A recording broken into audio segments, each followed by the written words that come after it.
welcome to the Stardom Cast, your weekly audio source of all things World Wonder Ring Stardom.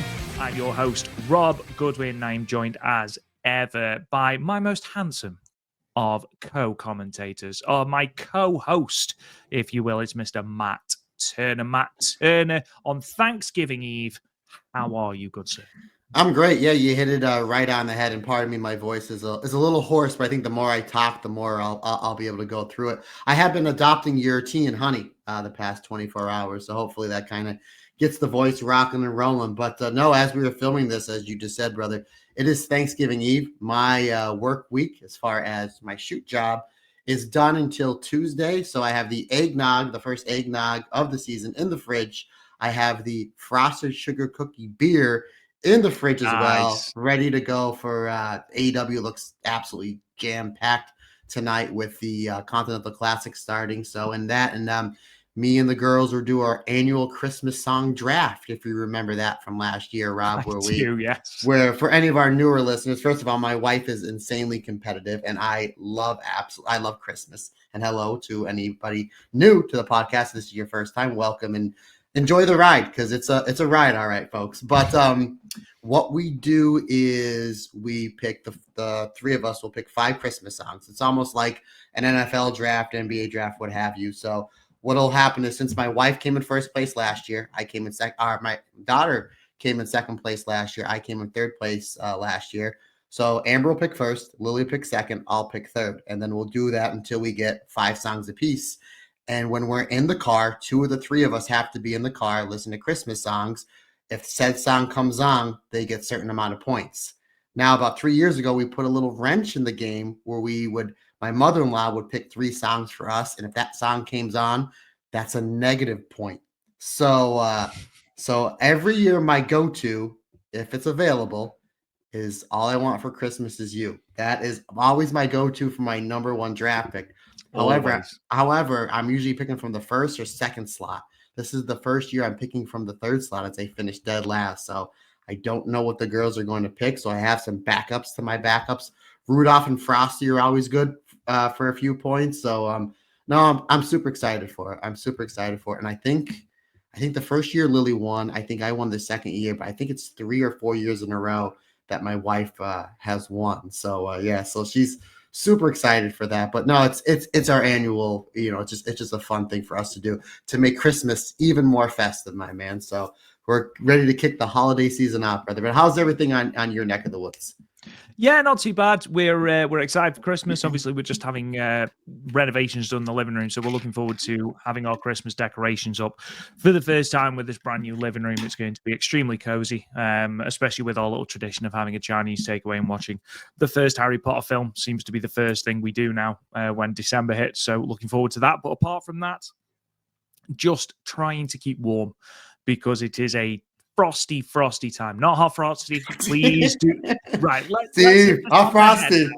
Let's hit this on the head now. This isn't going to become a thing, okay? Let's not make this a thing. Let's not make this a thing. Yeah, I'm looking at you, Steve, on bloody Patreon. Let's not make this a thing, hot frosty, okay? But yeah, apart from God's sake, I'll hope. Go ahead. You finish your thing, and Christmas finishes. Like this film, I never have to speak about this sodding film again, because honestly, it's been the bane of my life. We had our youngest nephew spend a day with Amber yesterday, because he's 11, and he for Christmas he wants fancy jeans and cologne, and I'm like, oh, this kid's growing up, right? Wow, yeah. So I was telling him, I said, hey, listen, Uncle Matt will teach you his fancy pickup lines and whatnot if you're going to swab the ladies. But he had a day with Amber, then he wanted to sleep over, so he comes over after I got home from work, and like, oh, let's watch a Christmas movie. What Christmas movie do you want to watch? Oh, now, so she, and again, I'm a fan of physical media. So, and because you've been in my house before, everything up there and in this room is all my wrestling and comic stuff. Everything downstairs, especially on the left side of my entertainment center, is like all Christmas movies, like 4 different versions of Charlie Brown Christmas, National Lampoon, the whole 9. So he starts rifling through that, and I look over at Amber. I said, we have Netflix and Peacock. I said, why don't we see what's on Netflix? And before I could even mention Hot Frosty, which she has no idea what it is, my nephew's like, let's watch Elf. And I'm like, yes, let's watch Elf. And Hot Frosty melted away from my mouth until I just saw you 10 minutes ago. Elf, fantastic Christmas film. Fantastic Christmas film. Buddy the Elf, what's your favorite color? It's so good. It's one of my favorite lines from any movies. But we are rocking and rolling for the holiday season. But the renovations are going somewhat smoothly over your house, huh, buddy? Yeah, it's Kirsty's dad doing it, so we know it's going to be a good job. I've just had to sort of rearrange the garage so that Kirsty can get a car in, not to move all of his stuff in. I've never felt less like a man moving these enormous power tools that I don't even know what they are. I'm picking them up going, oh, that's heavy, isn't it? Oh, how's your dad do that? Moving woods, like just getting splinters in my hand and Kirsty, I'm getting splinters. So yeah, I've never felt less like a man than watching Kirsty's dad, who, has a bad back, is, he's getting on a bit and just throwing this thing up, and it looks incredible. I've never felt less like a man. So, buddy, we've been doing this podcast together for, I think it came out in November 2021, so 3 years. And so another thing that we have in common is me and you are not handy at all whatsoever, other than maybe a drill and a hammer. Have no idea what anything is. And our father-in-laws, obviously my father-in-law passed away 4 years ago and is dearly missed, but our father-in-laws are extremely, extremely handy. Is that what you're trying to tell me? So, oh God, yes. So Kirsty, very much like Amber growing up, had this extremely handy dad that had to do everything. And then our respective ladies get into relationships with us that have no idea what we're doing. We just know that we like headlock takeovers and drop kicks and big lockups. Absolutely. Yeah, basically, I don't offer anything to the relationship and do a podcast about scantily clad women wrestling. I don't quite understand what I bring to this relationship, if I'm honest. Do you want the Matt Turner positive spin on what you just said? I'm hoping that you're going to say something really nice about me, Matt, because I need that now because I've destroyed my own confidence. Clearly, you're extremely handsome and don't understand how handsome you are, because that's what you bring to the relationship. Because why else would she be with you if that you're not handy at all? Like her dad growing up, it's just like, well, I will take the positive, the negatives. He's so handsome that I'm blinded by his handsomeness that I don't see that he doesn't know how to use a power saw. So that's what I tell myself on a daily basis. So I'm just, and it makes me sleep at night. So it helps me sleep at night. So I'm just going to pass it along to you, brother. Literally just arm candy at this point. But yes, absolutely. I'm happy with that. I'd love nothing more than to be a cat man. I'm fine with that. I'm fine with that. I'm sweating. Ladies and gentlemen, let's talk about some Stardom then, because it's actually far later here than I wanted it to be. But with one thing and another, it's a little bit later. So we've got 3 shows to talk about in terms of the Stardom Goddess of Stardom Tag League. We are now getting to the very, very, very business end of this tournament, heading into playoff season. We're going to talk about those 3 shows, the 20th, the 21st, and the 23rd. We're not going to give an in-depth review of the 24th because it's not up on Stardom World yet. But we are going to go through the results, because at the end of the show, we want to talk about the sort of scenarios for qualification. Because even though we have got 2 nights left of this tournament, there are still so many teams that can qualify, especially as we now have 3 places in each block that can qualify. Red Stars, or Red Goddess, sorry, it's a little bit tighter because you're only fighting for 1 spot, because Fukuoka Double Crazy and Cup High Mate have already qualified. Spoilers. But there's so many teams fighting for that 3rd spot. And in Blue Stars, literally anyone can qualify, with the exception of about 3 teams. There are still a whole host of people that can go into the tournament playoffs. So even the people who are top at the moment, which is Sayori Poi, might not make the top 3, which is wild. But yes, we're going to go through all of that. We're going to go through some news as well. But before we do any of that, Mr. Matt Turner, what, pray tell, is coming up on our Patreon this week? This segment may be the longest segment of anything, because poor Rob has had to edit and is still editing so much content that we are dropping. And there's a reason why we've seen our Patreon members go up over the last week. And thank you to all the new members on the Patreon because, first of all, alternate commentary, myself and Mr. Rob Goodwin watch a fantastic match that we've never seen before from night one of the 2018 5-star Grand Prix as then World of Stardom champion Kagetsu takes on one Konami. Also, tag team breakdown. Myself and Andy had a breakdown, in my opinion, one of, if not the best Artist of Stardom championship match of all time from All-Star Grand Queendom last year. Prominence takes on the restart team of Kairi, Soriano, and Natsupoi. We also have What Show is Better, where myself and Andy had a breakdown as what show was better. Was it Osaka Dream Cinderella Final from 2021 that had the double main event of Mayu and Tam Nakano for the white belt and Takumi Roha challenging one Utami Hayashishita for the red belt versus 5-star special from last year in Hiroshima. That was a loaded card that had 5-star matches such as Utami Hayashishita versus Momo Watanabe, Starlight Kid versus Tam Nakano, and an absolute show stealer of a match with Mayu Iwatani versus Shiri. And so much other stuff coming down the pike as well.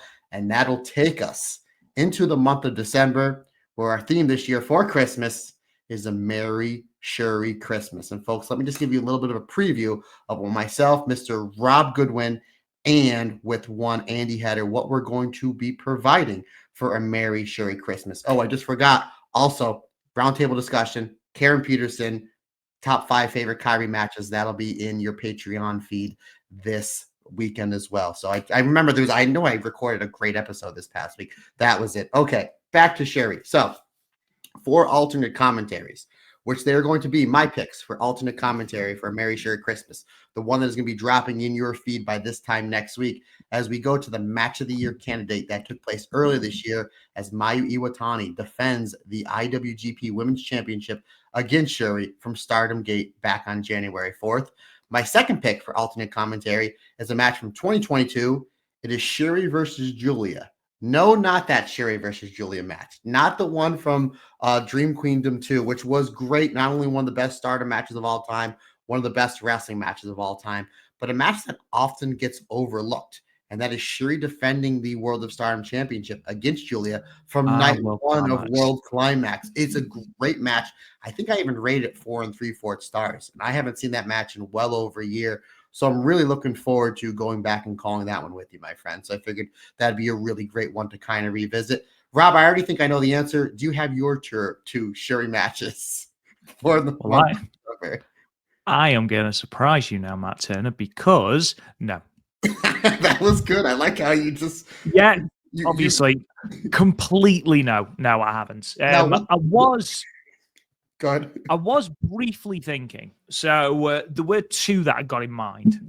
One being Shuri and Konami, the UWF rules match.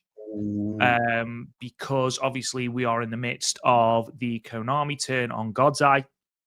We're in the midst of what will potentially be a Shuri and Konami, rubber match at Dream Queendom. And it's just a really good match. And something a little bit different. And then you sort of prompted when you talked to me when you were talking about the 5-star special in Hiroshima from last year. What about Mayu versus Shuri from that 5-star Grand Prix? Maybe we do that. Definitely the UWF match, Matt. But yeah, not sure about the other one yet. Well, you just segue into another part that's going to be part of a Merry Shuri Christmas. If you do go with Mayu versus Shuri, that's 2 Mayu versus Shuri matches for alternate commentary. And myself and Andy Header will be doing a rivalry review of every single singles match between Mayu Iwatani versus Shuri. Our roundtable discussion, I don't know who I'm going to do with it yet. Maybe I'll tag you in, maybe Scotty Wrestling. This is something we'll talk about off camera. Our roundtable discussion will be simply top 5 favorite Shuri matches.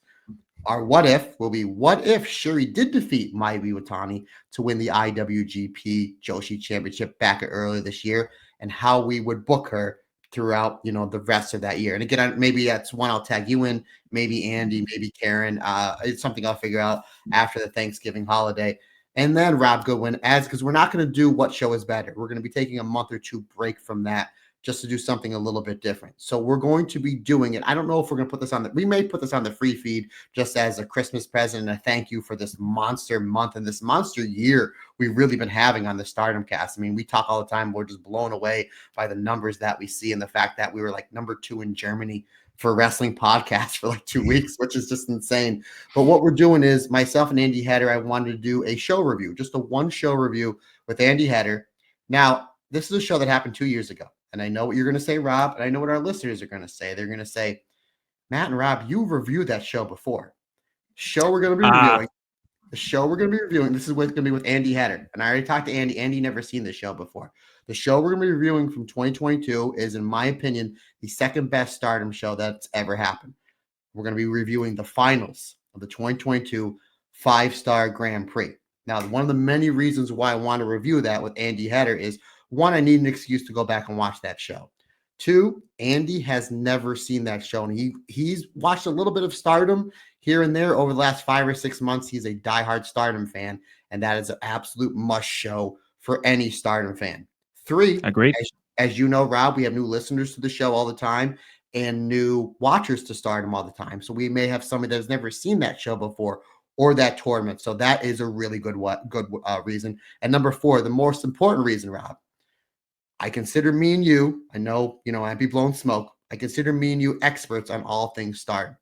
The moves, the psychology, the history, the numbers that you give.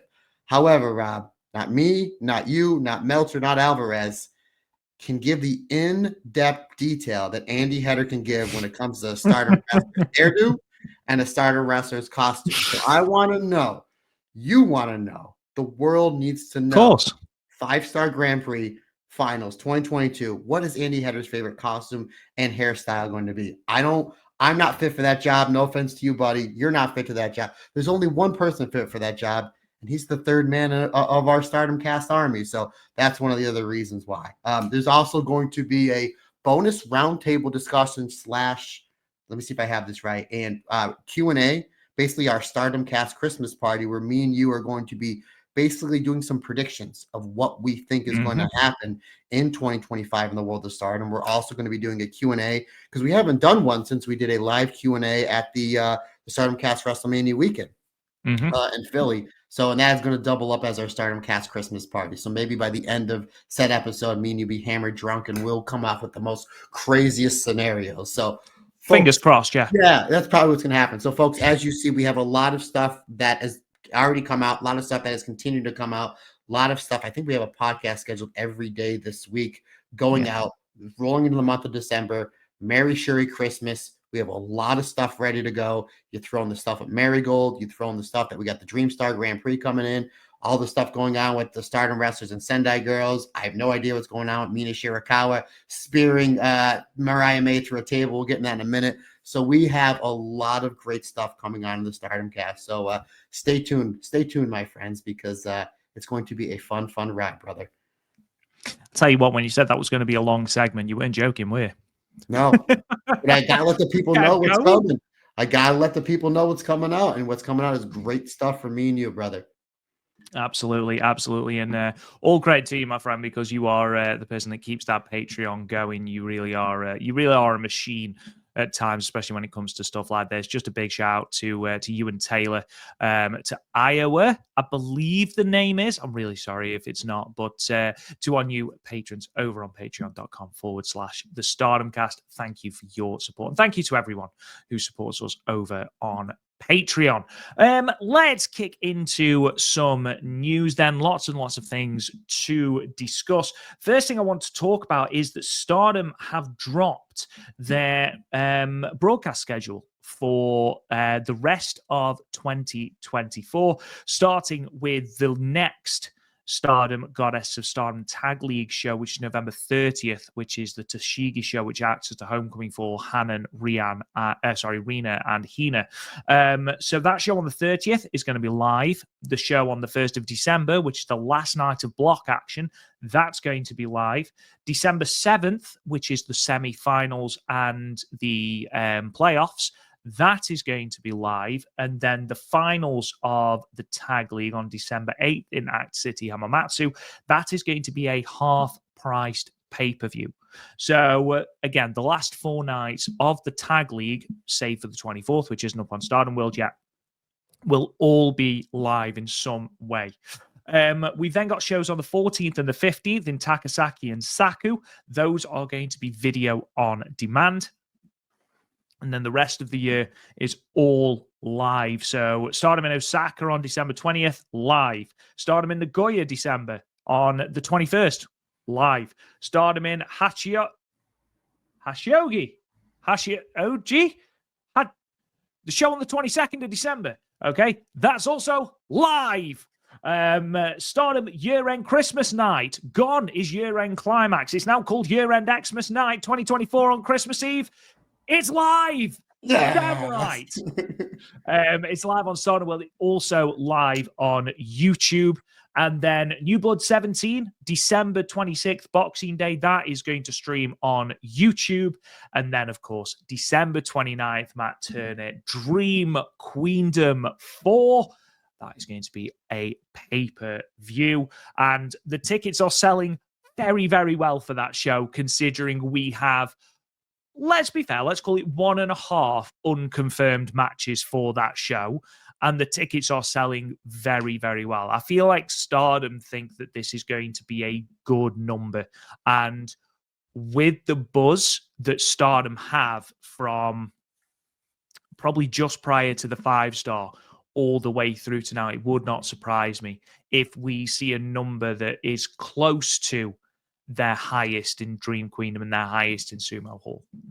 I'm glad you brought that up, Rob, because I think I sent you a picture of all the sections that are already sold out, and I don't know how they're scaling this. I figured the normal way that they would scale Sumo Hall, but if you look at like Dream Queendom 1, you had all that momentum of Sherry versus Utami, that story that you told in the summer, moving in, and then on the back end you had the Saya Tam match, and that did well over 3,000 people. Dream Queendom 2, even though it was a really good show, you did have kind of scratching your head with Haruka Umasaki getting a Wonder of Stardom Championship match at the big show, and then 7-Up versus Meltier. Great matches, but you're like outsiders getting title shots. But ultimately, that show was built upon Shuri versus Julia. And again, a great show, with again one of the best main events I've ever seen in any wrestling company. And then Dream Queendom last year, considering the fact of all the bumps and all the starts and stops, you did have a vacant World of Stardom Championship match with Suzu and Maika. That sold really well. So 1, 2, and 3 really sold well. This one's got a lot of momentum, and I would not be shocked as far as these first 4 Dream Queendom goes that this is the highest as far as ticket sales go. But I think Dream Queendom 2, based on that whole Julia versus Shiri, especially Julia's story, I think that was the highest ticket amounts. So in terms of Dream Queendom Sumo Hall shows, Dream Queendom 1, which was obviously Utami versus Shiori 2, that drew 3,039 people. Dream Queendom 2, which was Julia and Shiori, 3,869 people. And then Dream Queendom 3, which was Maika and Suzu Suzuki, was 3,063. That final number, I think, is very impressive when you consider not the turmoil necessarily, but certainly the issues that Stardom had coming out of 2023. A 5-star Grand Prix where the potential winner ended up going out with an injury on the first night. Half of your roster going down with injury. We had Utami out at this point. We had, Utami and Saya had just come back, hadn't they? They'd just come back. Natsupoi was out. Tam Nakano was out. Mayu had been out with an injury. We got all this furore with the red belt. We didn't know what was happening. And I think they came out of that show and it did sort of feel a little bit like a little bit of light after the dark. So being able to draw that number 3,063 in spite of everything that seemingly was going against Stardom at the time, I feel is a really good number. I would be surprised if this show, Dream Queendom 2024, doesn't outdraw 1 and 3. I would be surprised if it goes above the 3,800 they drew for 2022. I would be happily surprised, don't get me wrong, but I think if they get between 35 and 3,700, I think Stardom will consider that a success.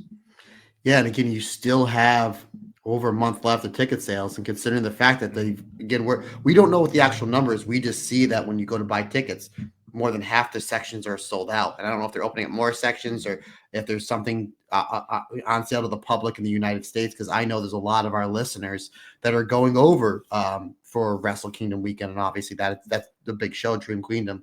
So considering the fact that we have like one match that's somewhat official announced, like wait till if we get Soriano versus Natsupoi, if we get somebody come over from AEW, which we don't know. So if we do get a Mercedes, Monet, or like what's Suzuki doing, what's Micah doing, is Miko Wada coming in, is Mako Satomura coming in. So considering the fact that it looks like more than half the available seats are sold out, and there's nothing yet announced, and a lot of times day of show tickets really bump up quite a bit. We see that in WWE, we see in AEW, we see Tokyo Joshi Pro, and Stardom as well. So yeah, I think this is going to outdraw Dream Kingdom 1 and 3. That Dream Kingdom 2, just how hot Stardom was in 2022, especially with that Julia on that, there was the big Julia story.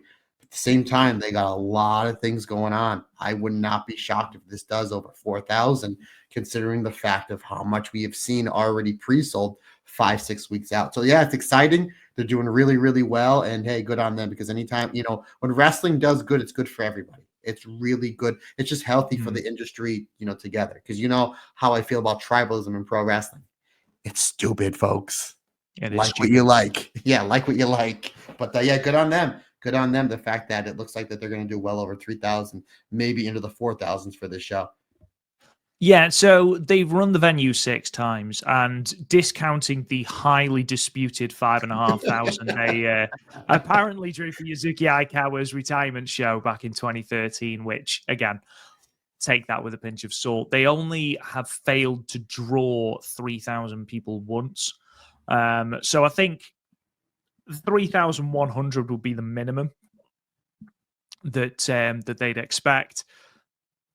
I would be surprised, like I say, if we're looking at a number that's below 3,500. If we can get up to that magic 4,000 mark, I think that would be an absolutely tremendous way for Stardom to finish their year. It really would, because they do feel hotter than they've been in 18 months, almost 2 years, I would say.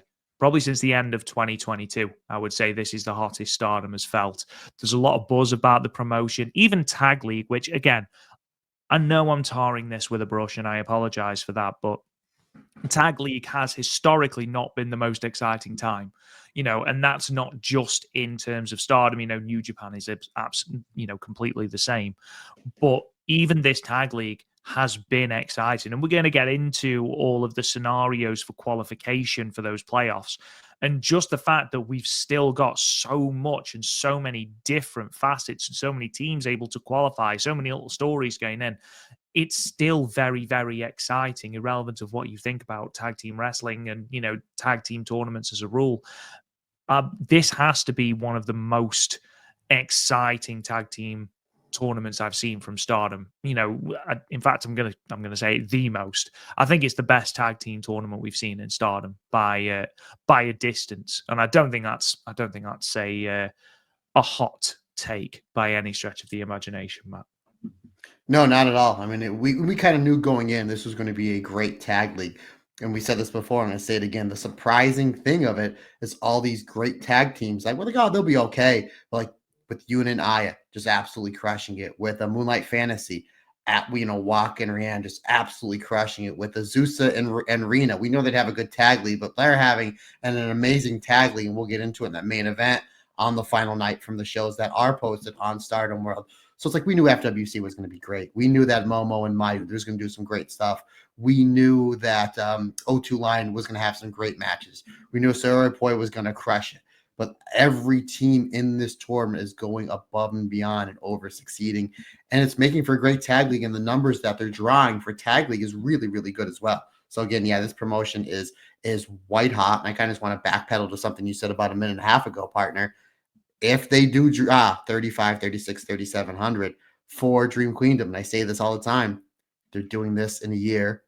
No Rossi booking, no Otami, no Julia, no Mirai. It's pretty damn impressive. That's pretty damn impressive because those are 3 wrestlers and your booker that have been helping this company along, drawing with this company for how many years now. So really, really impressive. Yeah, absolutely. Couldn't agree more. Let's move on to a little bit more news around the Stardom sphere then. First, Stardom will be participating at the Tokyo Comic Con. The Tokyo Comic Con is due to take place on the 6th of December. The full lineup actually has both Stardom and Marvelous and some freelancers as well. 3 matches taking place. The first one is a freelance match, Miku Kanai versus Natsu Sumire, who of course we know from Stardom. A Marvelous 6-woman tag team match. We'll see Takumi Iroha, Maria, and Ayami Sora take on Miya Momomo, Riko Kawahata, and Senka Akusuki. And then the Stardom match that will close out those 3 matches is a 6-woman tag with the Cosmic Angels team of Tam Nakano, Natsupoi, and Sayaka Kurura facing off with the H.A.T.E team of Natsuko Tora, Saya Kamatani, and Ruaka. Now, this is the 3rd time that Stardom have participated, or the 3rd year in a row that Stardom have participated in Tokyo Comic Con. It is the 1st year that some sort of iteration of Queen's Quest hasn't been on the show, though ironically, it is the 1st year that Saya Kamatani has been. However, following those 3 matches, there will be an interview with the main cast of Queen of Villains, which, of course, is the Netflix show documenting the life of Dump Matsumoto. Currently advertised as part of the panel is Yurian Retriever, who plays Dump Matsumoto, Erika Karata, who plays Chikusa Nagao, Ayami Goriki, who plays Lioness Asuka, and the special guest, Natsuko Tora, and they're going to be discussing the continued success of the show. It's nice to see Natsuko Tora taking her place there, but it sounds like it's going to be a fun night, Matt. Yeah, and again, this show is taking place about 3 weeks before Dream Queendom. What's your main match? Tam versus Saya. What's going to be your 2 main parts? This is just going to be another commercial, another ticket driver for that show. Where again, it's a Comic-Con. My guess, from being lucky enough to wrestle at Comic-Cons, is it's free to get into the show as long as you have your badge, your pass to get into the Comic-Con. So you'll have people walking by like, oh, what's this? It's wrestling, and they'll sit down and watch it. If Stardom is smart, which we know that they are, they'll probably flyer it or hype up the pay-per-view. So it's a good chance to get some tickets sold. You throw that in, plus who the underlying factors on that Cosmic Angels team outside of Tam. You have Sayaka Kurura, who is going to play a role in that pay-per-view main event. We've already seen teasing where Saya Kamatani says, I'm going to take everything important to you, meaning Sayaka Kurura, and then take your belt. So we'll see some stuff there. Plus, you have Mel Tier there. They have an opportunity to do a mini concert if they want to play some Tear Tales, if they want to play some Double Frontier. I'm all for it, buddy, because you're at the Comic-Con. But then I didn't know about the Queen of Villains panel. That's really cool, and a really cool way for Tor to get herself more over by being, because Queen of Villains is obviously something that's really hot. We're seeing Dump Matsumoto participate in wrestling matches. I'm trying to be nice here, to be respectful, in wrestling matches, but everywhere she's going, whether it's in Oz Academy or Stardom, she's drawing tickets. So there's a lot of buzz around here coming off this Netflix show that is going to rub off on one Natsuko Tora, because let's face it, Natsuko Tora is basically the 2024 version of what Dump Matsumoto was in the early 80s. Just that badass villain, doesn't care about breaking the rules, wants to break the rules, wants to bend the rules, wants to beat up people. So that's really, really cool and really good on Natsuko Tora getting that stage to basically show who she is, as a wrestler and as a character. So that's really cool. Moving on then to Koguma, who continues her dominance of Pro Wrestling Wave. She has moved into the semi-finals of the Next Wave tournament, which of course is going on at the moment to crown a number 1 contender to Saya Kamatani's Regina de Wave championship. Koguma defeating Honoka in the quarterfinals in 14 minutes and 20 seconds. The Bear continues, and Matt, of course, we are just living in a world of bear blessings, and hopefully Koguma can go the distance. We're yet to see who she's drawn, because of course the rounds are drawn by basically a random draw, without a bracket. So as soon as we know, you'll know. But this could yet, Matt, be the year of the bear. If sorry, you cut off for a second. I'm thinking, kind of just thinking ahead here. Kagama wins this tournament. Do they do her and Sai Kamatani at New Year's Dream on the 3rd? Because again, you're going to kind of have to shoehorn some matches in because we don't know what the landscape of Stardom is going to look like come the 29th. So you only have, a week or so to build that card. That's a possibility there where she wins the tournament and she just basically says, "Hey, I don't care if you're red belt champion or not. I want a shot on the 3rd of January." So that's a possibility where they go with it. The Phoenix versus the Bear kind of writes itself, doesn't it? It really does. It really does. I mean, what more could you want from it?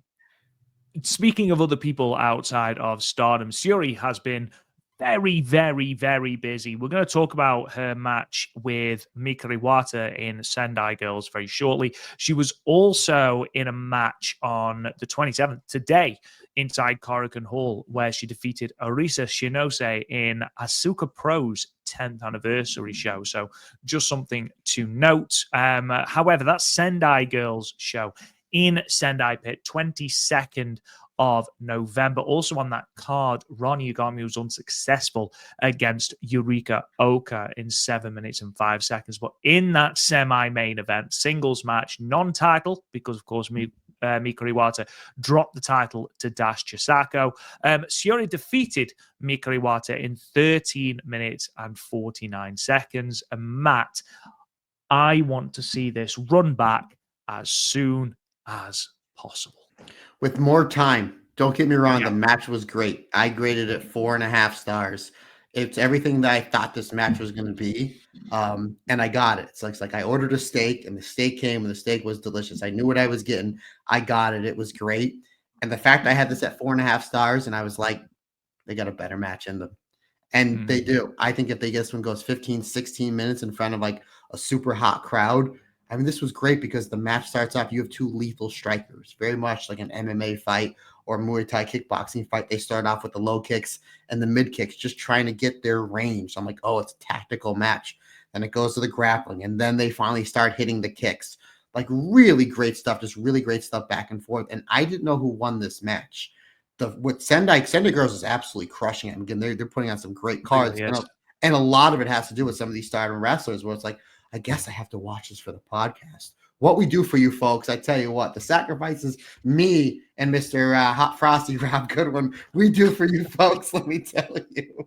But I didn't know who watched it, but I thought this was because this took place last Friday. So I started work early. I was telling this to Karen Peterson when we did the roundtable discussion. I started my work day early so I could watch this on my lunch break. I get my iPad out, sitting in my car, and I'm like, "Where's the show? Where's the show?" And it's just like, find out like that won't be up to like 4 or 5 days. I was like, oh, out of all the times they do VOD, Syuri versus Mika Wada, this is the match that they teased back in the late spring at the Hana Kimura Memorial Show, and here it is, not on a Stardom show, a Sendai Girl show, wherever. I'll take it. Then you're not giving it to me live. I was like, oh, but yeah, I just watched this just 2 nights ago, and this was fantastic, and just a really, really great finish with Syuri able to finally hit that big buzzsaw kick, leading into the stretch muffler, the white tiger there for the submission. Excellent match. Yeah, I hope they run it back again soon. Hopefully in a Stardom ring where it goes something like 15, 16 minutes. But this was fantastic, folks. And if you're thinking about getting Wrestle Universe, if you don't have it yet, it's well worth the money. Obviously, you get the great Marigold stuff, the Sendai Girl stuff, Tokyo Joshi Pro. Wrestle Universe not a sponsor of the show. They should be. But for this match alone, it is worth your $7 or $8. Yeah, I think this was fantastic. And you're right, partner. They got a better match in them, which is both good and scary. It is terrifying. I mean, you've just said that Sendai Girls are crushing it. Just to remind everyone that on the 30th of November, Meiko Satomura and Mikari Wata in the main event in singles action. Hanako also on that card against Chihiro Hashimoto. And then on the 8th of December, for the Sendai Girls World Championship, it is Meiko Satomura versus Dash Chisako. Also on that card, Sari and Mika Iwata versus Team 200 kg. What nonsense. It's absolutely. Both of those shows are going to be absolutely incredible, and I can't wait to watch them. From Syuri to Mina Shirakawa, who has had, one can say, a rather busy week. So before we kick into what was a heartbreaking moment on AEW Full Gear, it has been announced that she will defend the undisputed British Women's Championship on Saturday, the 21st of December in York Hall, Bethnal Green in London, my neck of the woods, at Rev Pro's Uprising 2024, where she will have a rematch with Danny Luna. Danny Luna, of course, the person that Mina dethroned for the title back on All In weekend on the 24th of August. So knows her very well. It was a good match at the 12th anniversary show in the Copper Box. She had a good match then with Lizzie Evo at the Global Wars show in Doncaster. This promises to be very, very good again. And again, the world just proving that they want Mina. Yeah, absolutely. She is all over the place. And Rob, if you don't mind, I know you got the Googled thing there. When is World's End? Because I know we're going to get to it, but I think they're doing Mariah May and Mina probably at the next AEW pay-per-view. But at this, I'm trying to think if that's going to interfere with Dream Queendom. That is a very good question. I will just quickly Google it. December 28th, so it's the night before. Oh, yeah. That's going to be fun. That's literally 28th is going to roll right into, because again, we're on the East Coast. That's literally going to roll into 2 hours of Matt sleeping and then going into Dream Queendom. So, that's going to be interesting because obviously she's still under contract with Stardom. So Stardom has first dibs on her. You want her on your big show to try to get that $4,000 in ticket sales, but they just, and we'll talk about in a moment, they just shot a really big angle at Full Gear with her and Mariah May that you figure would roll into the next pay-per-view. That's really, not unless they're saving that for the Tokyo Dome. That's really interesting. I guess we'll find out. But worldwide Mina, Japan, England, obviously the States quite a bit, wrestled a lot over on AEW, the last few shows. And of course, shot that big angle with Mariah May on the pay-per-view. Yes, Mina Shirakawa is a worldwide star. You cannot deny it, Mr. Rob Goodwin. Hashtag worldwide Mina. We might as well talk about the last thing, Mina Shirakawa in AEW, obviously. They had a celebration with Mariah May where they both came out. It's been teased for a long time that they were going to break up the Rolls Gold team. It looked like Mariah May was going to hit her with a champagne bottle. And then perhaps the coolest thing that Mina Shirakawa has ever done, it was so cool, turned round, spotted her with the bottle, and in a long dress, a long fitted dress as well. So there's no give in that dress. And in heels, perfectly kicked this champagne bottle out of Mariah May's hand. Crowd loved it. Crowd absolutely loved it. And then afterwards, she spears her off the ramp into a table handily at ringside. They did miss the table the first time because she speared him, bounced off something, and then went through the table. So fingers crossed everyone's all right. Mina Shirakawa's spitting blood, looking like an absolute badass. I think, Matt, that you don't shoot an angle like that on a pay-per-view to then give that match away on a Dynamite. I think you're right. I think it's either going to be on World's End. They might do it at Winter is Coming, which is the next big Dynamite special. The Tokyo Dome is an interesting one. The Tokyo Dome would make the most sense, obviously, because Mina Shirakawa is from Japan. It makes sense. They're obviously going to build towards a rematch between Mariah and Toni Storm. And I do wonder if that's the match they're going to do at the Tokyo Dome, or if they are going to save that for the show they've got in Australia in February, which I know they've had to change the venue for because ticket sales are not doing well. So it's an interesting one. I think I'm a little bit disappointed as a Stardom fan because I don't feel like, this is two tournaments now that Mina's missed. She's missed the 5-star. She's missed the Goddess of Stardom Tag League. Yes, we got Anna Jay in the 5-star, and I think Anna Jay has obviously benefited from that spell in Stardom. She's gone back over to AEW and has been doing a lot of good stuff. But in terms of what Stardom have got from that, I don't feel like there's a great deal. Now, they have announced AEW, that being the 4 women taking part in their qualifier for the AEW International, the International Women's Cup, with that final taking place at Wrestle Dynasty. Those 4 women are going to be Willow Nightingale, Queen Aminata, Jamie Hayter, and Serena Deeb.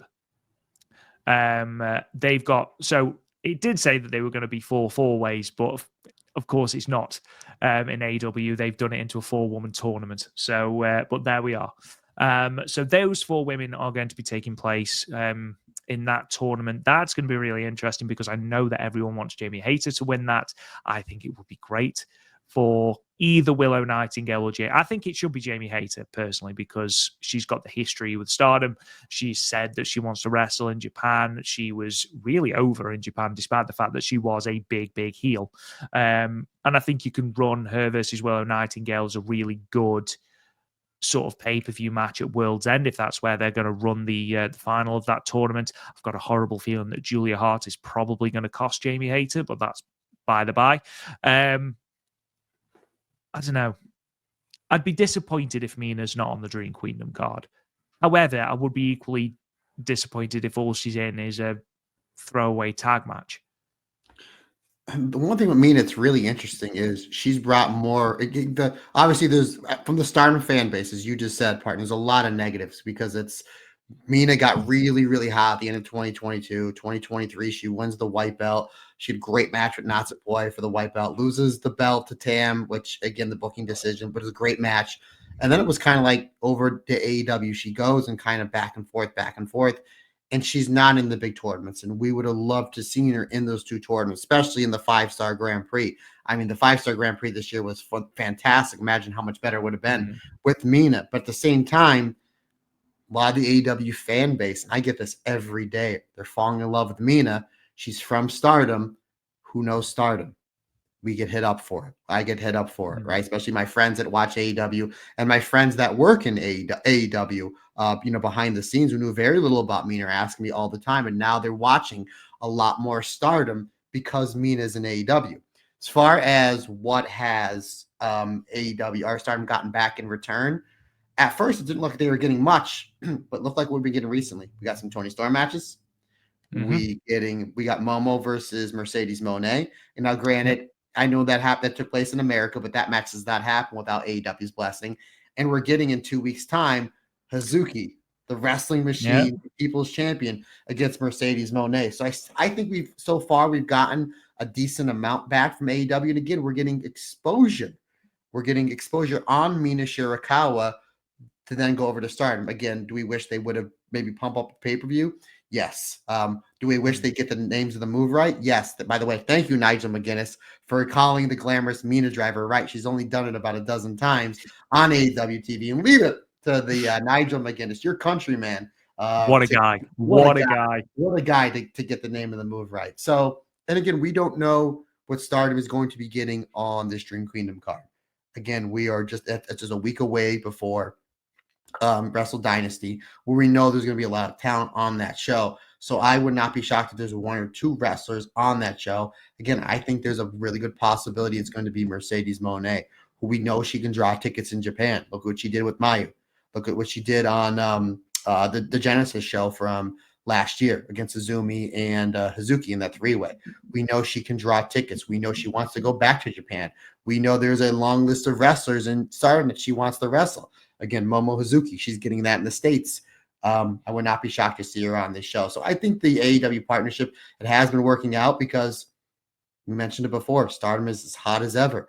I don't think they would be as hot as they are now without some of that stuff coming over from AEW. So really interesting there. And just one thing I do want to touch upon, partner, I don't like to kind of correct you on things. The Tony Storm match is not happening because Tony Storm is retired.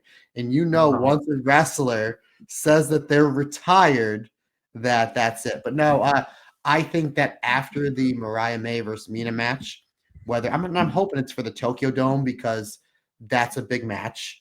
And not only that, but it's going to give Mina the opportunity to wrestle on Dream Queendom. My guess is that after Mariah, I think she's going to have a successful defense against Mina.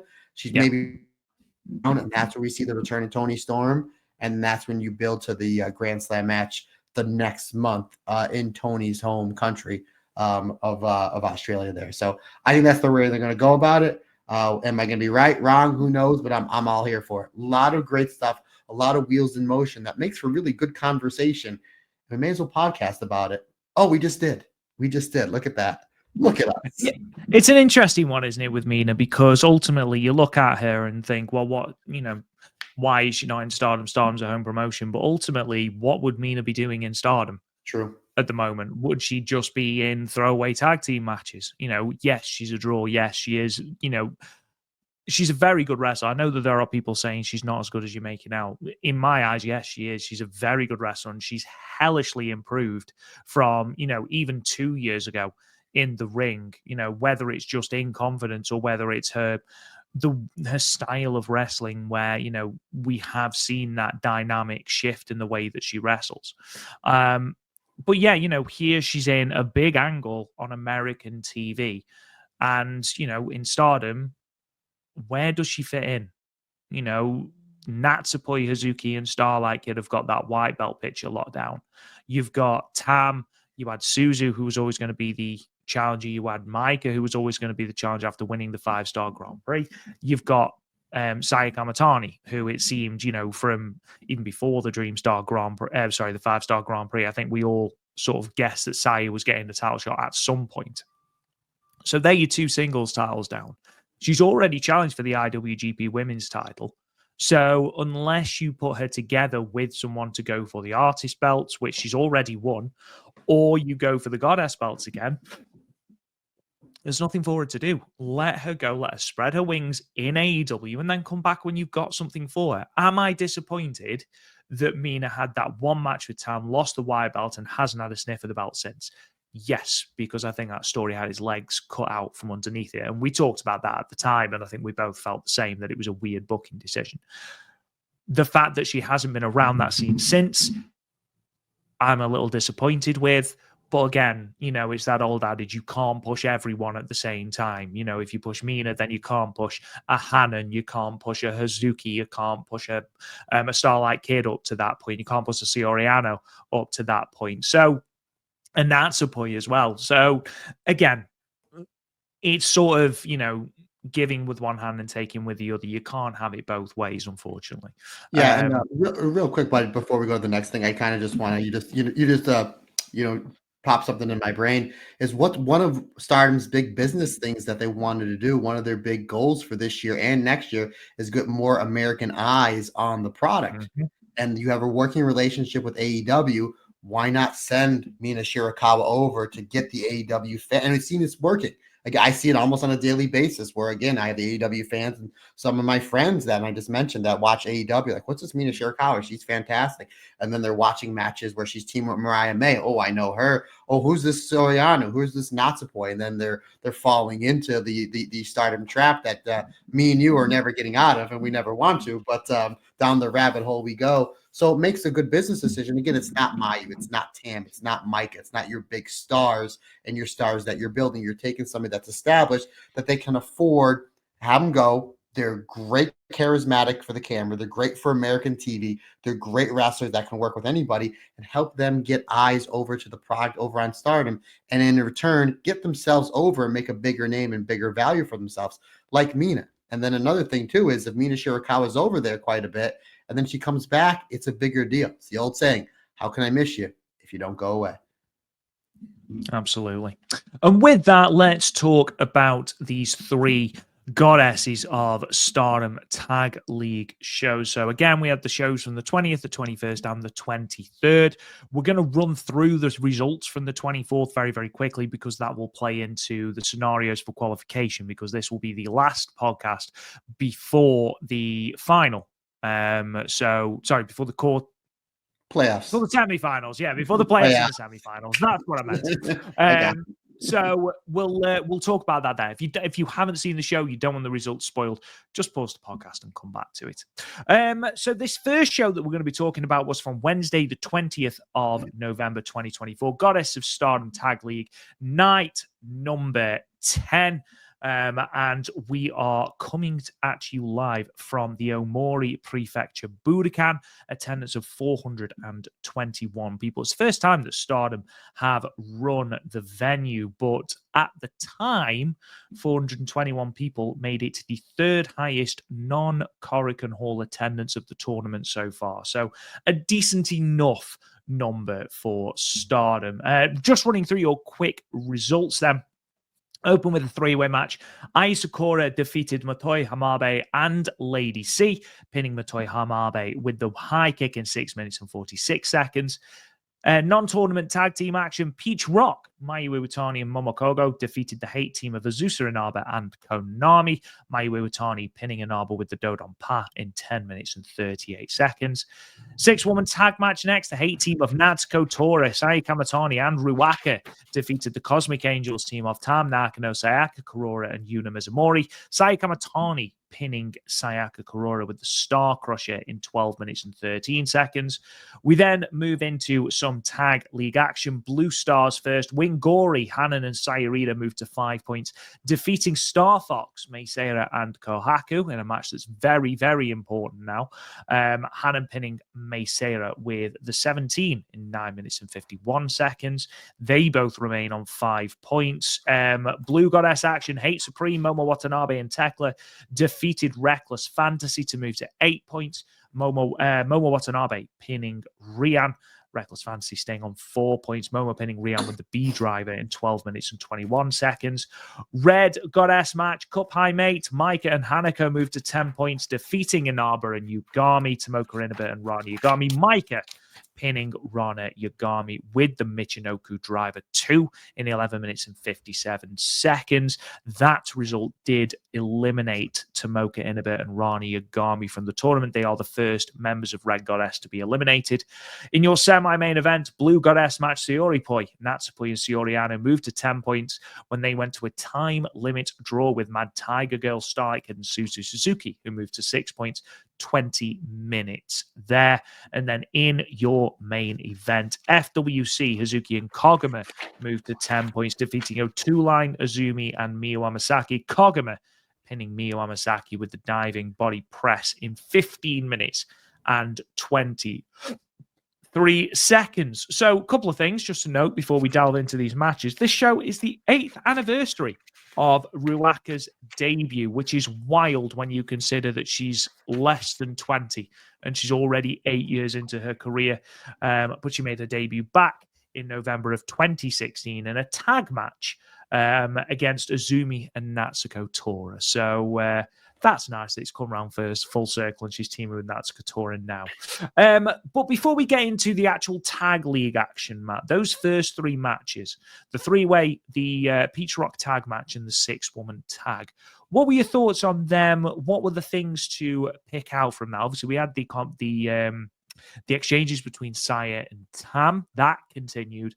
And also with Saya and Sayaka Kurura. And that's something I'm going to come back to on the show on the 23rd, because there's some really interesting stuff going on there. Yeah, I always say you need to start these shows off with a hot match. I think they should have flip-flopped match 1 and match 2.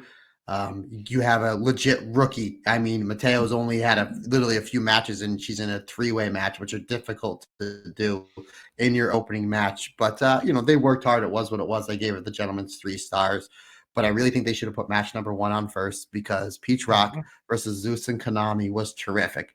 Obviously, Mayu and Konami, they have a little bit of a history together because they've been in Stardom together quite a bit of time, even though Konami, when she took her a little bit of sabbatical, she's been in Stardom quite a bit. So they cross paths quite a bit. And Momokogo was great. Don't get me wrong. Mayu and Azusa. Again, another match you didn't know you wanted to see until the bell rang. You're like, damn, I want to see Mayu versus Azusa, because Mayu, she's the icon of Stardom. She's been wrestling almost as long as Azusa's been breathing on this earth.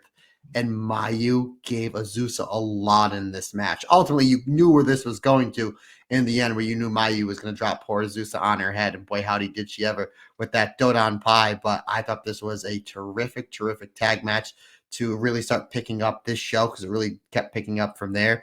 I had it at 4 stars. Again, great stuff from Momokogo. She's terrific. We got nothing but love for Momokogo here on the Stardom cast. Her selling, the way she sets Mayu up for certain things. Mayu and Momo Kogo are really gelling fantastic in this tournament together. But that ending stretch with the Zeus and Mayu, I thought was just terrific. And again, sign the Inaba sisters because they're both great. I had that at 4 stars. How about you, partner? What'd you think about this fantastic underneath tag match? Yeah, I can't remember the last time that Mayu Iwatani pinned someone with the Dodon bar, to be perfectly honest. That was the biggest shock for me. But I said this before when we were talking about Devil Princess, and we're going to be talking about Devil Princess a little bit later on because they had a tremendous match with H.A.T.E Supreme on the show from the 23rd that came out as a bit of a shock. But I think that Azusa Inaba has acclimatized to life in H.A.T.E really, really well. It seems like a natural fit for that. And I think in exchanges with Mayu and in exchanges with Momo Watanabe in a couple of cards' time, you can really see the improvement, especially in that striking game, because I feel like she's always had the aura, especially when she's been in this team with Rena. She's had that aura, that bratish thing that her and Rena have got going on. But there was sometimes when, kicks didn't quite land or, something like that. Whereas now I feel like just the confidence is really oozing through her. And those exchanges with Mayu, who's not an easy person to wrestle because she's so damn quick and she's so damn athletic and she's so damn bendy that, I can't imagine it's easy to, be in a ring with her and wrestle at that pace. But she did a really, really, really good job. Konami, again, did well. Momokogo, it's been a bit of a shame for Momokogo this tournament because I think she was always going to be the one taking the falls, but her performances have been really, really good. And you know what they say. They say the same about every sport. Performances look good until you look at the paper or you look at the book and it just says that you lost. But I think Momokogo has once again put in some mighty fine performances as a part of this tag league. But yeah, another really, really, really good match. This 6-woman. So obviously this was almost solely based around Sayaka Hamatani, Tam Nakano, and Sayaka Kurura, and that's fine because that's obviously the story moving forward into Dream Queendom season.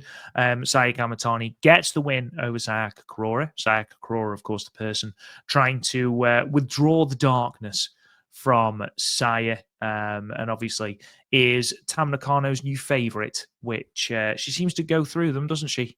Not old Tam. She's burnt through them. It was Mina, then it was Unagi, then it was Natsupoi, and now it's Sayaka Kurura.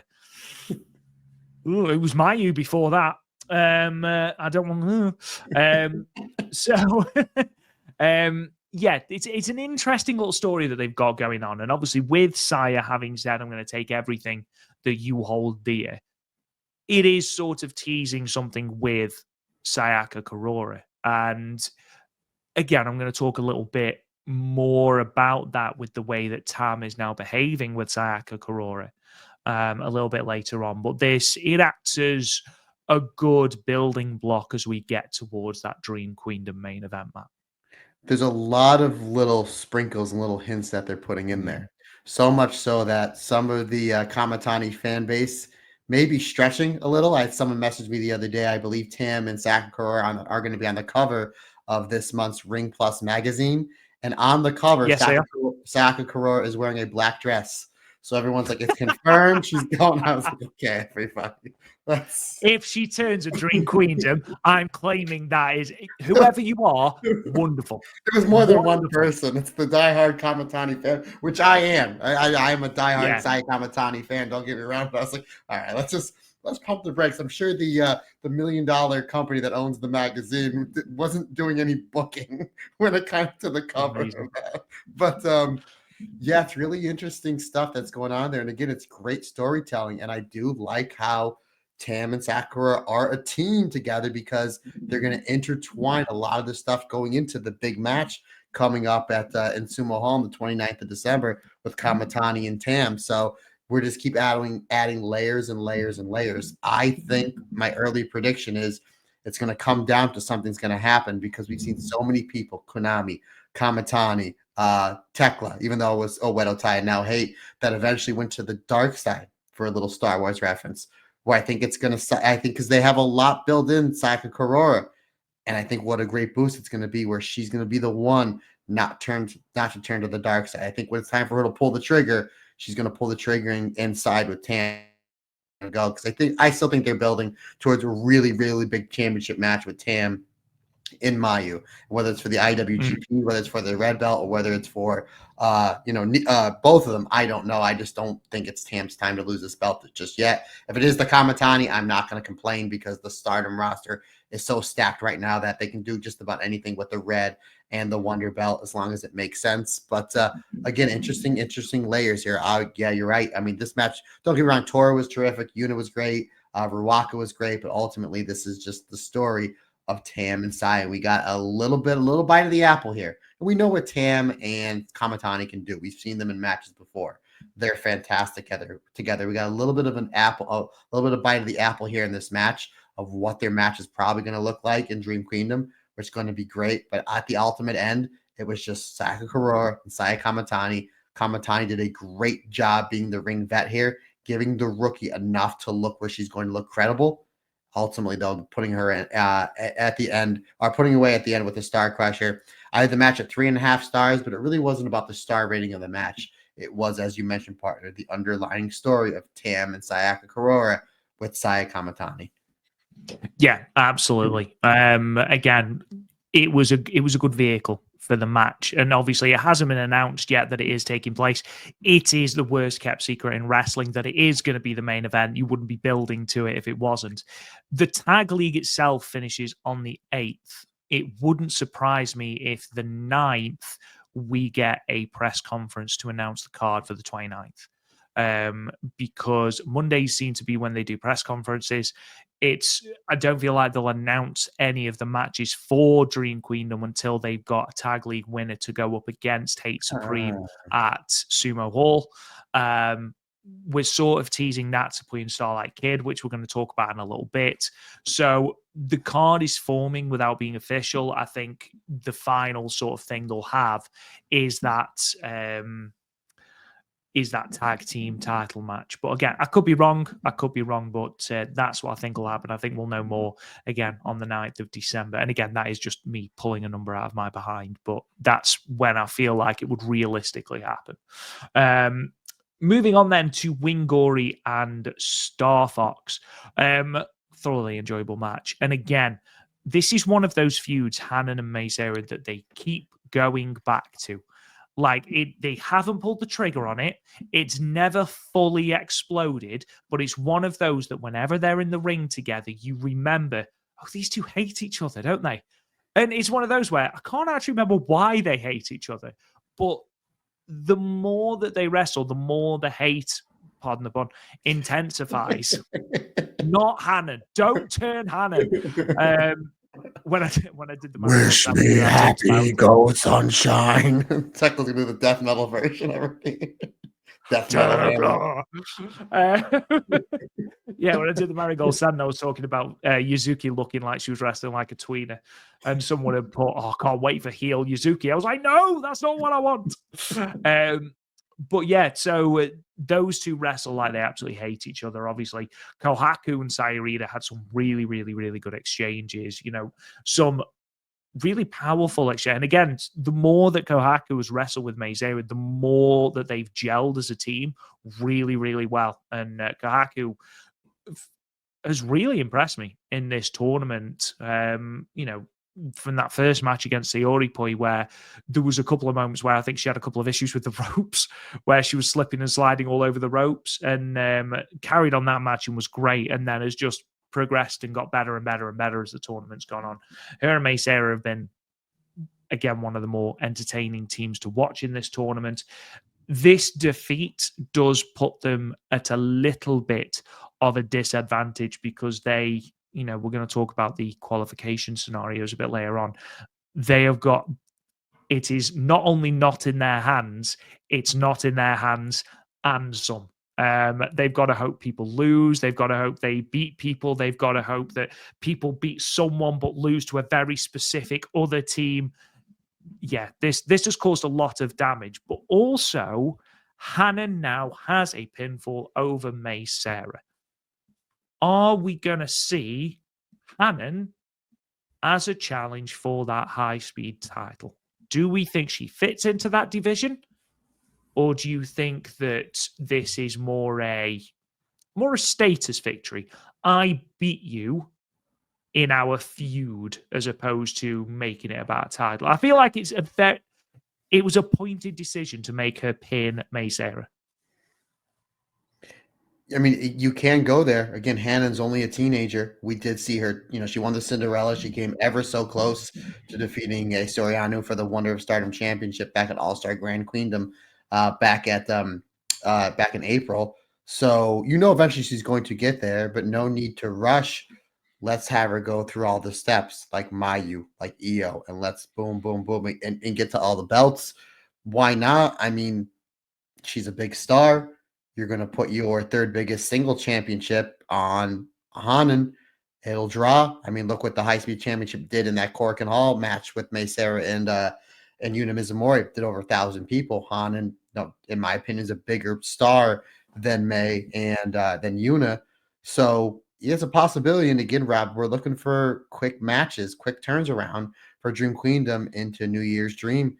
That's one they can go to as well. That's another one that, again, if they do May versus Rena or if it's Wingori versus H.A.T.E Supreme for the tag belts, depending on how these tournament finishes, that's one that you can just have an immediate challenge. I challenge you next week at New Year's Dream. Boom, done. Makes sense. Hey, I beat you in the tournament. Boom, done. Makes sense. It's a possibility they can go there. Does Hanan defeat May Sarah? I mean, or is it just another great defense for May Sarah? I think it's head you win, tails you win. If they do that, I would love to see them have a match for the high speed championship because it'd be something different from Hanan. Because we've seen her, she can work that quicker style, and May Sarah's fantastic. She can have a great high speed match with anybody. So yeah, why not? I'm all for it. I'm all for it. But yeah, you're right. This is kind of the feud that just like they're in the ring and they just start destroying each other. Like, oh yeah, they don't like each other. And I'm in the same vein with you. I'm like, I forget why they don't like each other. Something happened, I think, the spring of last year, and it's just like they kind of think once they don't see each other, they kind of forget about it, and then once they see each other, it's like, oh, they're all like going after each other. But it's one of those interesting feuds that it works because they're both great wrestlers, they're both great baby faces, they're both over with the crowd. So it's like anytime they come together in a tag match or a multi-person match, it's a great match. We never seen them have that big singles match. And you're right, it's all here for the taking. You're trying to build up some cards at the end of this year, going into the beginning of next year. That's a match that they can easily go to and not much build up because they've already built it up. Put the high speed championship on the line. I'm all for it. But as far as this match goes, obviously Wingori is terrific. And Star Fox, again, they're another team like I and Yuna that you're just like, why are they teaming together? And then you see their match and like, because it's great and it's great tag action and nobody's doing tag wrestling like Stardom. And this was just another one. This was really terrific, great back and forth action, a really good 50-50 match where you didn't know where it was going to go. And then you ultimately get to Yuna and Kohagu kind of taking each other out and stopping each other from the pins that it's going to come down to a May and Hanan win. All right, it's going to come down to two of them. But because the two of them have sneaky roll-ups, it can literally end in a blink of an eye. And that's exactly what it did with Hanan stopping the shooting star and getting the 17 roll-up. Great match, great tag action, really, really fun stuff between two great tag teams. I had this one at 4 stars. Moving on then, H.A.T.E Supreme and Reckless Fantasy. I feel like H.A.T.'s shtick works really, really well when you have got an underdog babyface like Rian, and when they can really revel in the fact that they are beating the ever-loving hell out of someone, because not only does it make them look like basically schoolyard bullies, which is what Tekla revels in, by the way, but it makes Rian look great because of that fighting spirit.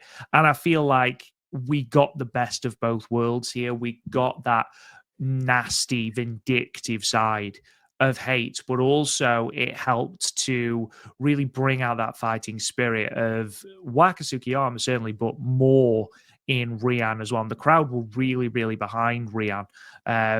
Obviously, it was never going to be a case of Reckless Fantasy upsetting the apple cart, unfortunately, even after their incredible Goldberg-like start to this tournament.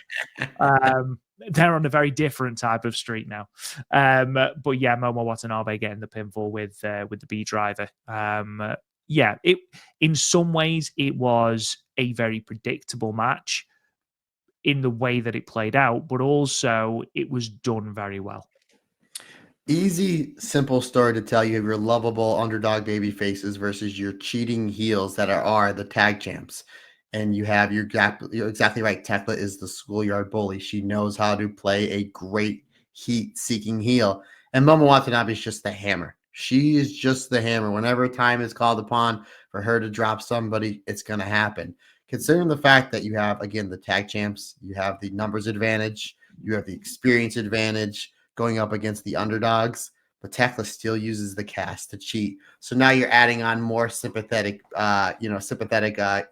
babyface heat towards a Moonlight Fantasy. It was by no means was it the best match of the tournament. It was a fun match, and again, a simple story to tell. They kept the psychology simple. Waka and Rian, even though they got a loss and a kind of a definitive loss, they got more sympathy built on them because Momo and Tekla really brought the hammer down and still bended the rules a little, even though they didn't need to. It's like a team beating. It's like an NFL team being up 4 touchdowns and still getting the referees to get them all the calls. You're like, come on. That's basically what happened here. Ultimately, again, 3.25 stars. It was a good match. It wasn't one that was going to blow me away, but at the same time, Tekla and Momo did a great job as heels, getting more babyface sympathy on Rian and Waka in a loss, which is a really tough art for the two of them to do. Because again, Momo is just terrific, and Tekla might just be the best working heel in Stardom. Either her or probably Tora. Moving on then to Red Goddess action, Kupai Mate and Inaba and Yagami. A reigniting of Micah and Tomoka Inaba, I'm always going to be here for. They acknowledged it a little bit post-match.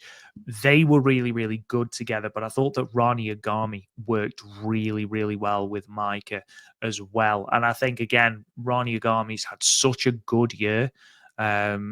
She's had that run in Pro Wrestling Wave in the Catch the Wave tournament, had a good outing, with very little notice in the 5-star Grand Prix, and then has carried that on in the Goddess of Stardom Tag League. And I think she is certainly up there as one of the most improved wrestlers in Stardom, up there with Aya Sakura. And I think, far and away, the most improved is Yuna Mizumori, but we'll talk about that when it comes to the Stardom Cast End of Year Awards.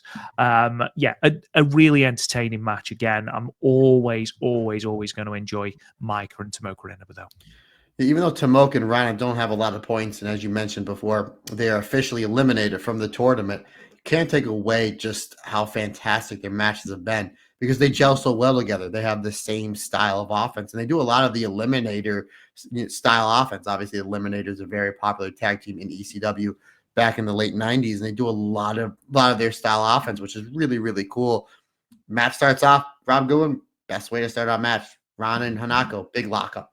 Big lockup. You got to put that over. But then there's a lot of great stuff, as you mentioned before, with Tomoka and Micah, where we get just a little bit of it. Obviously, we're not going to get the blow-away one-on-one match that we had back in the summer for the World of Stardom Championship. But Tomoka and Micah have really good chemistry. Ron and Micah, really good chemistry. Micah, main eventer in this company. Rana's only been wrestling a little over a year. Micah does enough to get Rana over, gives her enough offense to make her credible. Hanako comes in, and she's just the hammer in this match. They do that insane stalling suplex into the backbreaker, which is like one of the most impressive moves from any of these tag teams in this tournament. But ultimately, though, it is Micah with the Michinoku driver on Ron Yagami that keeps Micah undefeated in tournament season thus far, which is really impressive as they move on to 10 points. Yeah, another really solid outing between these two teams. I just wish it would have went a minute or two longer, but regardless, a fantastic match in the middle of this card. 3 3/4 stars for me, good sir. Speaking of great matches, Sayori Poi and Mad Tiger Girl, this was tremendous.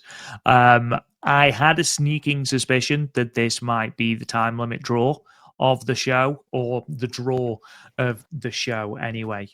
Starlight Kid and Sayori Ano have had some great exchanges. We obviously have just done an alternate commentary on their 5-star Grand Prix match. They had a brilliant one back in February. We know that Natsupoi and Starlight Kid have tremendous chemistry, both tag team and against each other, and that was brought out here. And the aggression in Starlight Kid was so good. That opening exchange between her and Natsupoi was fire.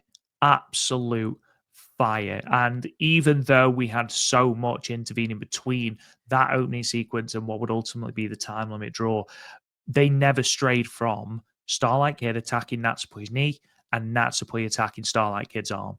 And it was very much a case of, we know we are probably two of the best high-speed wrestlers in this company, with the exception of Meisei and Azumi. We know we're probably going to cancel each other out. Let's see which one of us breaks first. And that storyline there, coupled with Suzu Suzuki and Saori Anou, why's that not been a thing? I would love to see that. Where's that been all my life?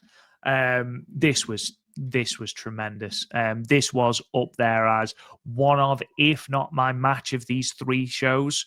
It was this, and then probably Devil Princess and Hate Supreme. Thought that was tremendous as well. But this was absolutely fantastic. Absolutely fantastic, as you would expect from four women such as these. I will just say, spot of the three shows, Suzu Suzuki bringing back the Matrix sort of dodge from one of Saori Anou's kicks. But that spot can look incredibly convoluted at times. It can look stupid because it's so ridiculous. The way Suzu executes it, it looks so organic. It looks so realistic. It looks like it's just meant to be there, as opposed to just, oh, look, a cool spot for the sake of a cool spot. It looked really good and worked really well. Really enjoyed this. One of my matches of the tournament so far. Really enjoyed it. 4.25 stars from me. Yeah, this was, I believe, my favorite match of these three shows. I had it at 4.5 stars. I liked it a little bit better than you, partner. But we knew when this match started, like, again, this is going to be a teaser for what we're probably going to get in the co-main event, Dream Queendom. For again, these are teasers. You're selling tickets for your big show. So we've seen these two have great matches 3 years ago for the High Speed Championship. They're great back then. They're better now. And now we're moving on to a bigger belt. You know, the second biggest belt in Stardom, with the Wonder of Stardom Championship. Obviously, Natsupoi champion. And you're right, they had that great start, but they do a little bit more of a high speed, more than the high speed, where it's like, we're going to focus on a body part.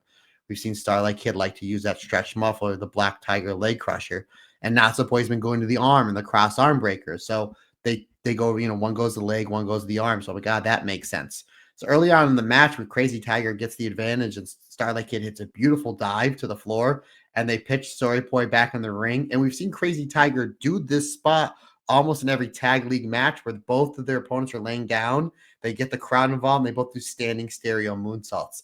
I think that was really cool. Eventually, yes, we do get to the Saori Anou and Suzu Suzuki exchange. And yeah, exactly. You know, why didn't I think when this match was starting, like, I was so focused, it's going to be a great tag match. And again, 4.5 stars, it was one of the best matches of the tournament. But you knew it was going to be great, and you knew that we were going to get a lot of Starlight Kid and Natsupoi exchanges, which were great. But then once they got going, I'm like, yeah, why didn't I ever mention that I wanted to see that? Or you're actually right. Where's that been the last 2 years? Because these two were fantastic. You know, it's great teamwork back and forth, great submission stuff back and forth.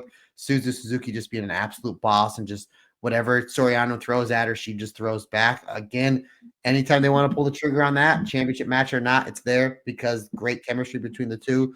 Ultimately, as this match was counting down, I'm like, man, I hope this goes to a time limit draw, because it makes sense. It makes sense for the story. It makes sense because these two teams are kind of on an even playing field. Plus, I don't want to see this match go 12 minutes, 13 minutes, 14 minutes, 15 minutes. Maybe I'd be a little greedy, but I want to see this baby go 20 minutes. And that's what they gave me, 20 minutes of what Stardom does better than any wrestling company in the world. And that's great tag action. Again, 4.5 stars from me. This was terrific. And it left me wanting more. Not only more as far as the tag match goes, but more versus Saori Anou and Suzu Suzuki, obviously Starlight Kid and Natsupoi. And I really want to see a little bit more of Suzu Suzuki and Natsupoi, because they had a great match at last year's 5-star Grand Prix, but they ramped it up. They only gave us a little bit of a tease because the main story was Starlight Kid and Natsupoi. That's to get over. But when they were in the ring, you're like, they had a great match at last year's 5-star. Really, really good chemistry together. And as well as Starlight Kid and Saori Anou, because, again, you mentioned it before, partner, they had a great match in the 5-star Grand Prix this year and earlier this year for the Wonder of Stardom Championship. Again, how can this match not miss? And it didn't miss at all. It hit all the right buttons. And it just makes me happy to be a pro wrestling fan, because that's what this match was. Pro wrestling at its finest. Again, 4.5 stars for me. Good sir. Yeah, Suzu Suzuki, I think we've said this before, has really come back into her own in the last 4 months. She felt a little bit lost following Dream Queendom, in my opinion, anyway. I might be on an island with that. It felt like she was sort of struggling for a direction coming out of that loss to Micah. Took the time off, came back for the 5-star, and followed sort of the tail end of that 5-star coming into now. It feels like we've sort of rekindled the fire. We've seen exactly what Suzu Suzuki is all about, and I'm so happy to see that. And this team with Starlight Kid, right at the start of the tournament, we're like, we're going to get O2 line, or we might get Starlight Kid and Azumi, and we're definitely, the one team we're definitely going to get is Crazy Star. Sure enough, that was the one team we didn't get. But this team have gelled really, really, really well. As we knew they would, because they are tremendous wrestlers, both of them. Really good match is the one match from this show that I would actively go and ask you to check out. Another one that I would ask you to go and check out is this next one. FWC and O2 line. This was also tremendous. And I'm going to I could spend an entire 3-hour podcast waxing lyrical about how Hazuki is fantastic. I could spend an entire podcast talking about how Azumi is such an incredible talent and has all the potential in the world to become a star. What I feel I don't do enough of is talking about how good Koguma is. Because we talk so much about the bear. We talk so much about the destruction that is the bear dance. But we don't talk about the fact that when she flips that switch, when she's asked to go, when she's asked to take it seriously, she can hang with anyone in that ring. And it's such a delight to see these exchanges with Azumi, with Miyu Amasaki. It does remind you, my God, she is actually a really good wrestler, as well as being a very funny person. And when she is asked to do the comedy stuff on the undercard tags, does it very well and actually mixes it very well into her offense. And I think she plays very well in FWC against the very straight-laced aggression of Hazuki. But I think here she really did show just how good she is. We've always made mention that as great as a comedic wrestler she is, when she teams with Hazuki, it's more, they still do the comedy. You can tell they're having fun out there, but she's more like, oh, wow, Koguma can really, really go.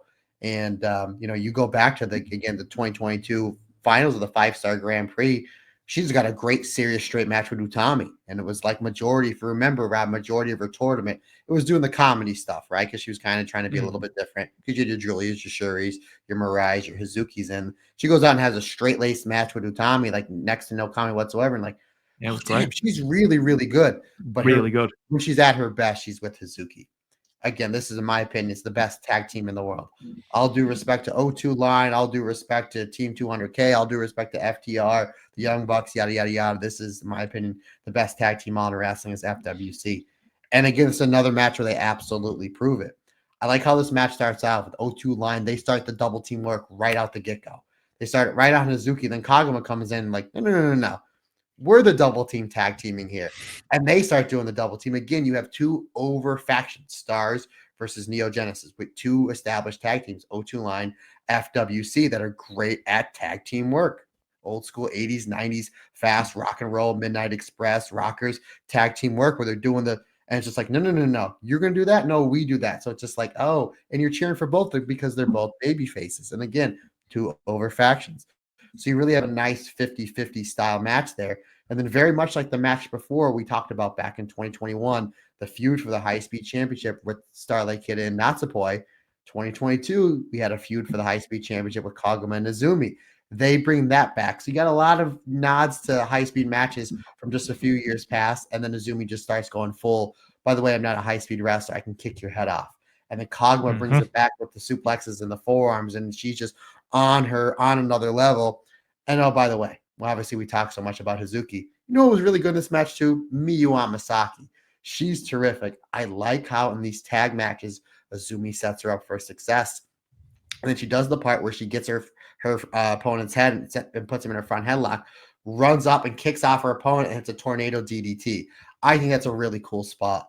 I also like, and we've seen this in a lot of the tag matches and happen here, FWC's running tag team work on Azumi.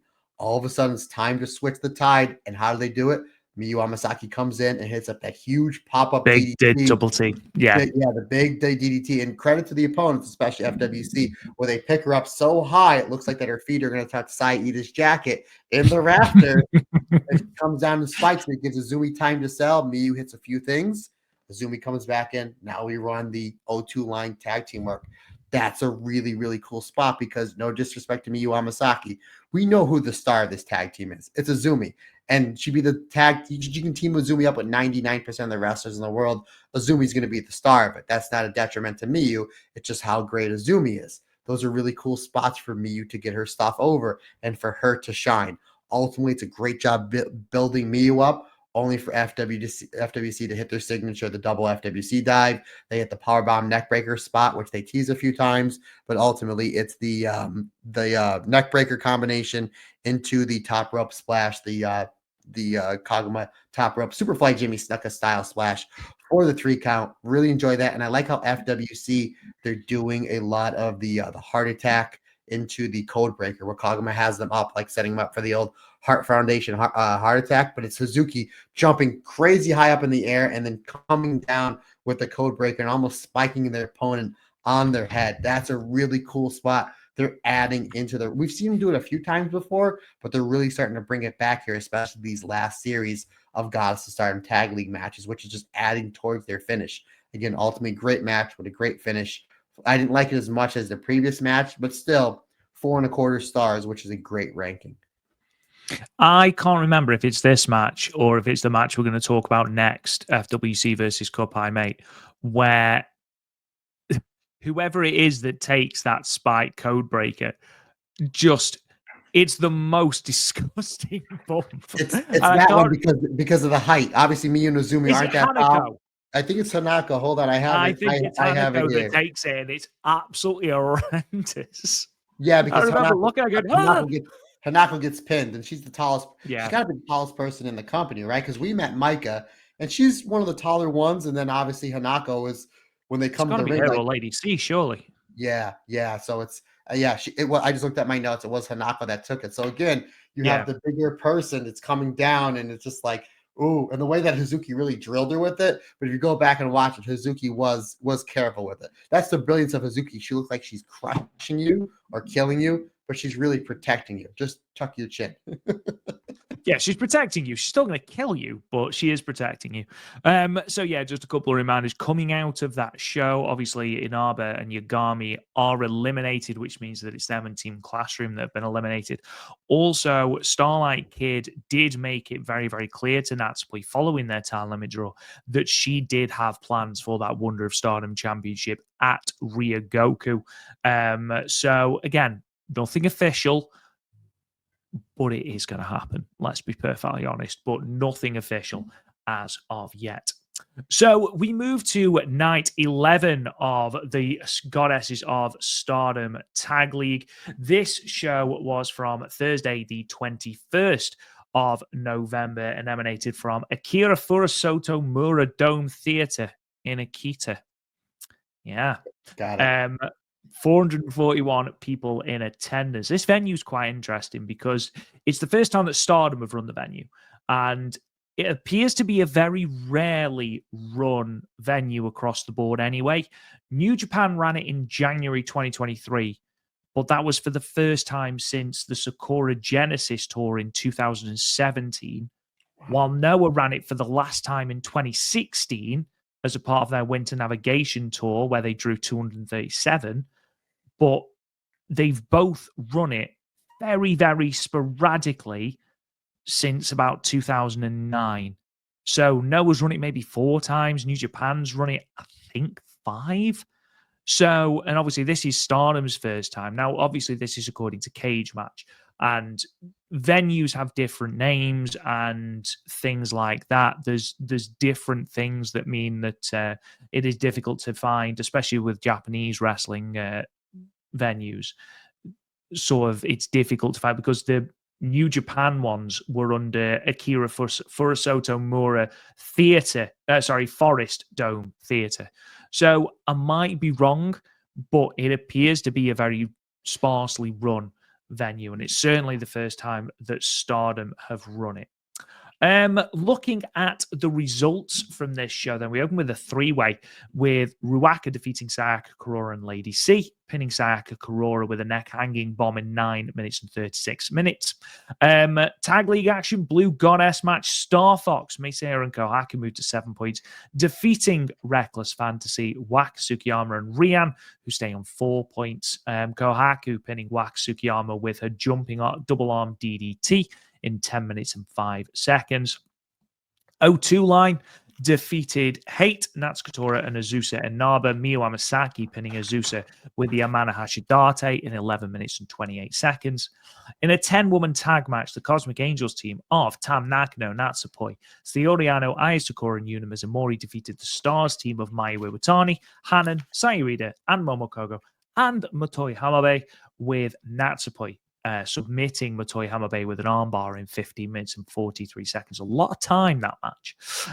We move then to Red Goddess action from the Tag League. Sai Queen, Sayaka Matani, and Konami defeating Inaba and Yagami. Tomoka Inaba taking the pin from Sayaka Matani with the Star Crusher in 11 minutes and 46 seconds.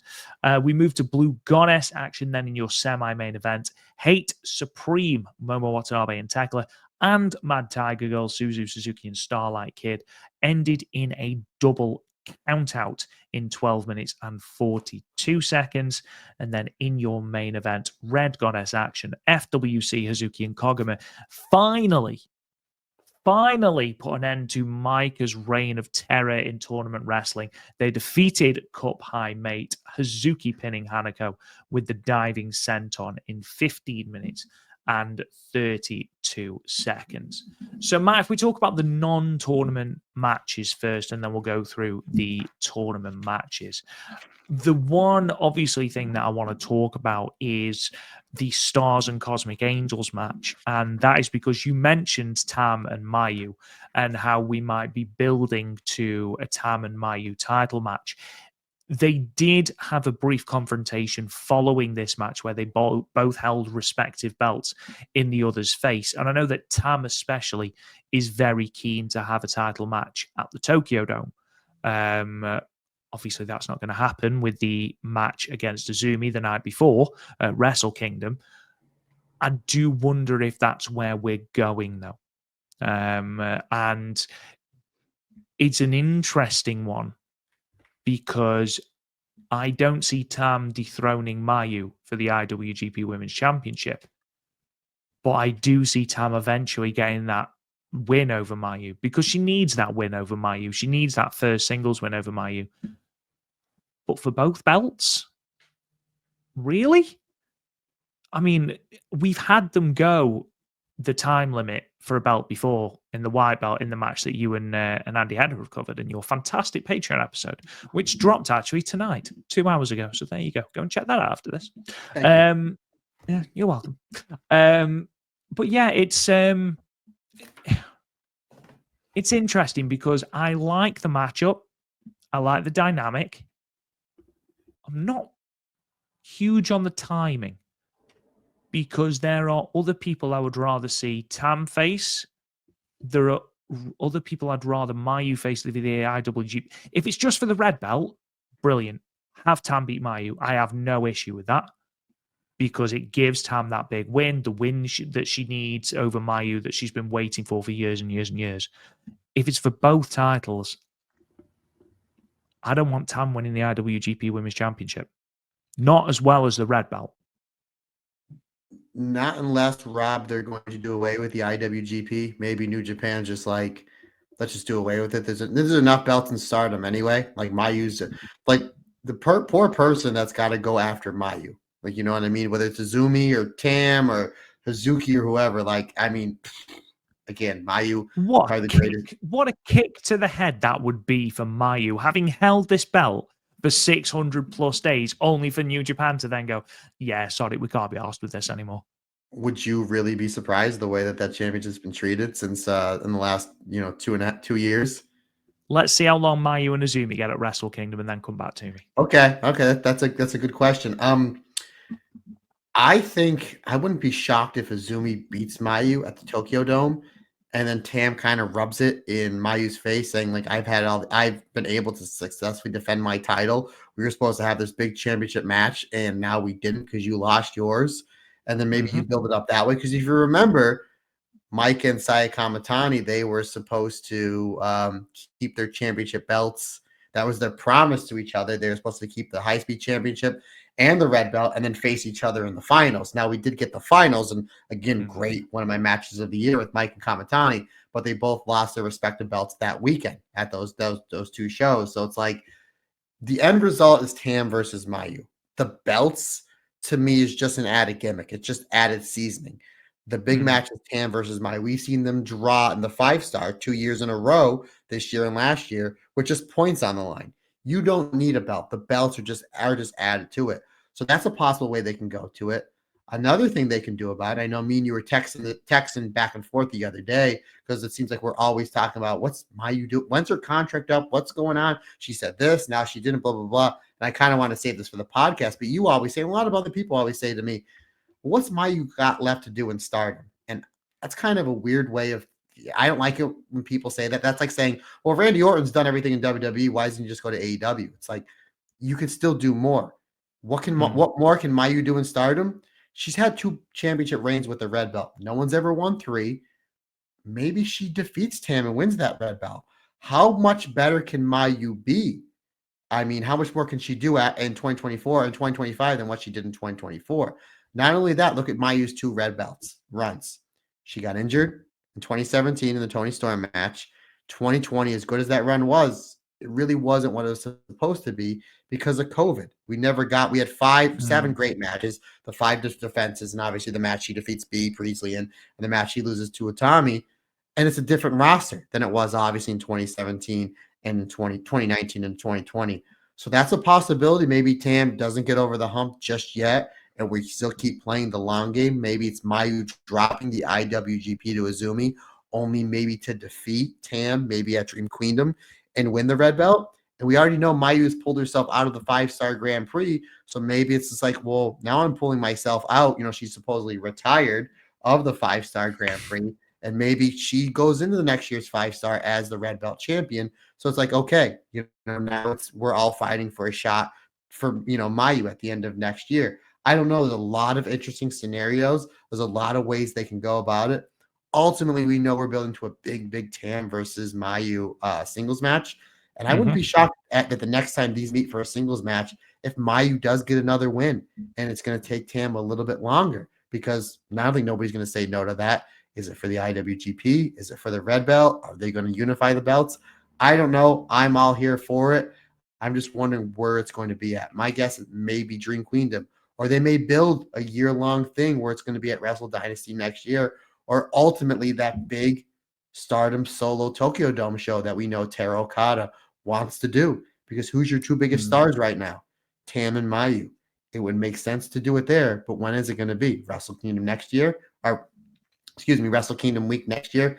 I don't know. It's interesting, and I'm all along for the ride, partner. I think calling them the 2 biggest stars is a huge disservice to Fukuoka Death, but whatever. There it is. Gotta get it in. I like the idea of the match, and if it's for the red belt, again, I like what I said before. I'm all for it. I think having a double match and putting both belts on Tam is a mistake. I think getting rid of the IWGP Women's Belt now is a mistake because Mayu has worked her arse off to put that belt on the map. Because no disrespect to Mercedes, no disrespect to Kairi, but they held the belt, I think, for 90 days or something, and defended it once each. It was nothing before Mayu took it, and now with 8 fantastic defenses, you know, unfortunately with Tsukasa Fujimoto, obviously that was an injury and nothing can be done about that. But I think to then dissolve the belt after everything that Mayu's done, I think would be obviously a huge disservice to her. I mean, they did it with the SWA belt, so yeah, who knows? Moving on then, let's have a look at the tag league action then. So Starfox defeating Reckless Fantasy. Again, another match that I think we all knew what was going to happen. I think Reckless Fantasy had that hot start. They are now the people that are going to eat a lot of pins as teams need to get wins on the board. This was a good match. It's not one necessarily that I'd write home about. Good performance from both teams, though. I really enjoyed this match. I think this was Reckless Fantasies, or Moonlight Fantasy. I think this was their best outing. Um, Really better than the match against Hate Supreme. Yeah, I thought that I had this Okay. at 4. I had this at 4 star. As far as an actual match, as far as like Wow. sympathy and heat and storytelling, the Hate Supreme match was the better match. But as far as actual like in ring work, I had this at 4 stars. I Okay. love this match. And again, I think they should have flipped that match 1, match 2. Again, another story for another day. Mm. I liked how Rianne, who's only been wrestling a handful of months, hung with May Sarah and High Speed. That opening exchange, yes, absolutely. I was like, and we've been saying it, Rob, for the last 2-3 years. High speed division, it's very tough and difficult to do. And I like how Stardom isn't throwing people in there only for them to kind of like, it was just an okay match. We just need to pad defenses for Natsupoi or Starlight Kid or Azumi. It's like they take their time picking certain wrestlers that can hang in that division. It's like now we have another one in Rianne when they're ready to pull the trigger. We talked about the Hanan one. Like I'm all for that, but at the same time, you have to sit back and be like, that could be a nice 9-10 minute match at a Cork and Hall or Mm-hmm. KBS Hall or like a Stardom World show or even on a New Blood. You want to keep building the New Blood brand up. Why not do a high speed championship match with May Sarah and Rian? Because they've been on the last handful of New Blood shows.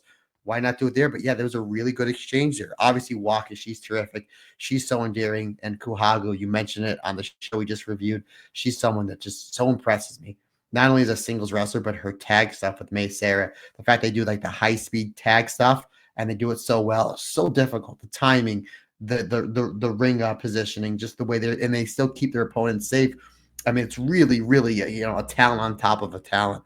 Ultimately, though, yeah, it's a really, really good finish. That again, I thoroughly enjoyed this match. I thought this was a great way to start the tag, the tag league matches out. Again, I had it at 4 stars. I thought it was terrific. It didn't overstay its welcome. Big fan of Kahaku's ring jacket, by the way, that she's started wearing, and the sleeveless basketball jersey that May Sarah is modeling. Very, very nice. Might be treating myself to one of those in Las Vegas, along with the baseball jersey. Yes, there it is. We haven't mentioned those in a while. We're slipping. We haven't. What we got to do too by the end of the year? Or maybe when we get Andy on to do our review for Dream Queendom, we got to bring back the heavy metal references. Remember how, that was a thing. Absolutely. Need to get back on that. Psy Queen and Inaba and Yagami. We spoke about how good the chemistry was between Tomoka Inaba and Micah. And we saw briefly here Tomoka Inaba and Sayaka Kurura. And yeah, I am all here for it. I'm sold. Give it to me. We had some really good, like, sort of historical heat between Konami and Tomoka and Rani Yagami, sorry, because of the God's Eye split. And obviously, Rani Yagami is more a part of God's Eye than I feel like Tomoka Inaba is. She's more of a satellite member. So there is residual heat there. But this was all about Sayaka Kurura and Tomoka Inaba for me because their exchanges elevated this match significantly for me. Yeah, 100%. Great stuff with Konami and Ronnie Gami. Again, styles make fights. These two have a very similar style, but you're right. There's added stuff for Ronnie being the rookie, trying to prove herself to Shuri on the person that left that turned on the leader, your former World of Stardom champion in Shuri that Konami did. So it's like there's added stuff there for Ronnie Gami. Great exchanges. And again, at Sayaka Kurura versus Tomoka Inaba to a match that I didn't know I wanted to see until we got the preview because I was like, of course these two would be great together. Why wouldn't they be? And again, they're two kind of different styles. Rana has more of the ground and pound, the kicks, the strikes, the submissions. Sayaka Kurura is more the explosive wrestler, with the high speed, the high flying style. And they just work so well together. That just shows you what great talents these two are, that they're wrestling different styles, but it makes absolute magic because Sayaka Kurura makes sure she accentuates all of Tomoka Inaba's positives and vice versa with Tomoka Inaba making Sayaka Kurura look absolutely fantastic. Not that Sayaka Kurura needs any help with that. Yeah, really great exchanges that ultimately end you mix it in with some really good tag wrestling. Ultimately, this was, it was a pretty good tag match. Ultimately, it was a little bit of a singles match with Konami and Ronnie Gami, which is great. I'd love to see them have a longer match somewhere down the road. but ultimately it was Tomoka and Sayaka Kurura, which is great stuff. But again, Sayaka Kurura getting a win as we're building her up as the next challenger for the World of Stardom Championship match. This is one of my favorite matches of these 3 shows. I actually had it at 4.25 stars. I thought it was terrific, and a lot of that rating was a little mini match we got with Tomoka and Kamatani. That closing stretch was phenomenal between the pair. Those kicks as well, incredible. Oh, by the way, speaking of kicks, I did tag you in the GIF of Tomoka Inaba absolutely smashing into Tam Nakano's face on Blue Sky. So make sure you log in so that you can show that to Amber, as I'm sure she'll love that. The double count out then between Hate Supreme and Mad Tiger Girl. I didn't necessarily hate the finish. I think sort of the violence descending into not caring about the result of the match is fine. Obviously, Starlight Kid has prior with Hate, or Wadatai as they were. I think Suzu Suzuki and Momo Watanabe's chemistry was really, really good. Just two really hard-hitting women just going at it. Another draw for Mad Tiger Girl is an interesting way to go. They've now had 3 draws in this tournament. I don't think that's necessary, but that's perhaps me being a bit picky because I did like the way this match ended.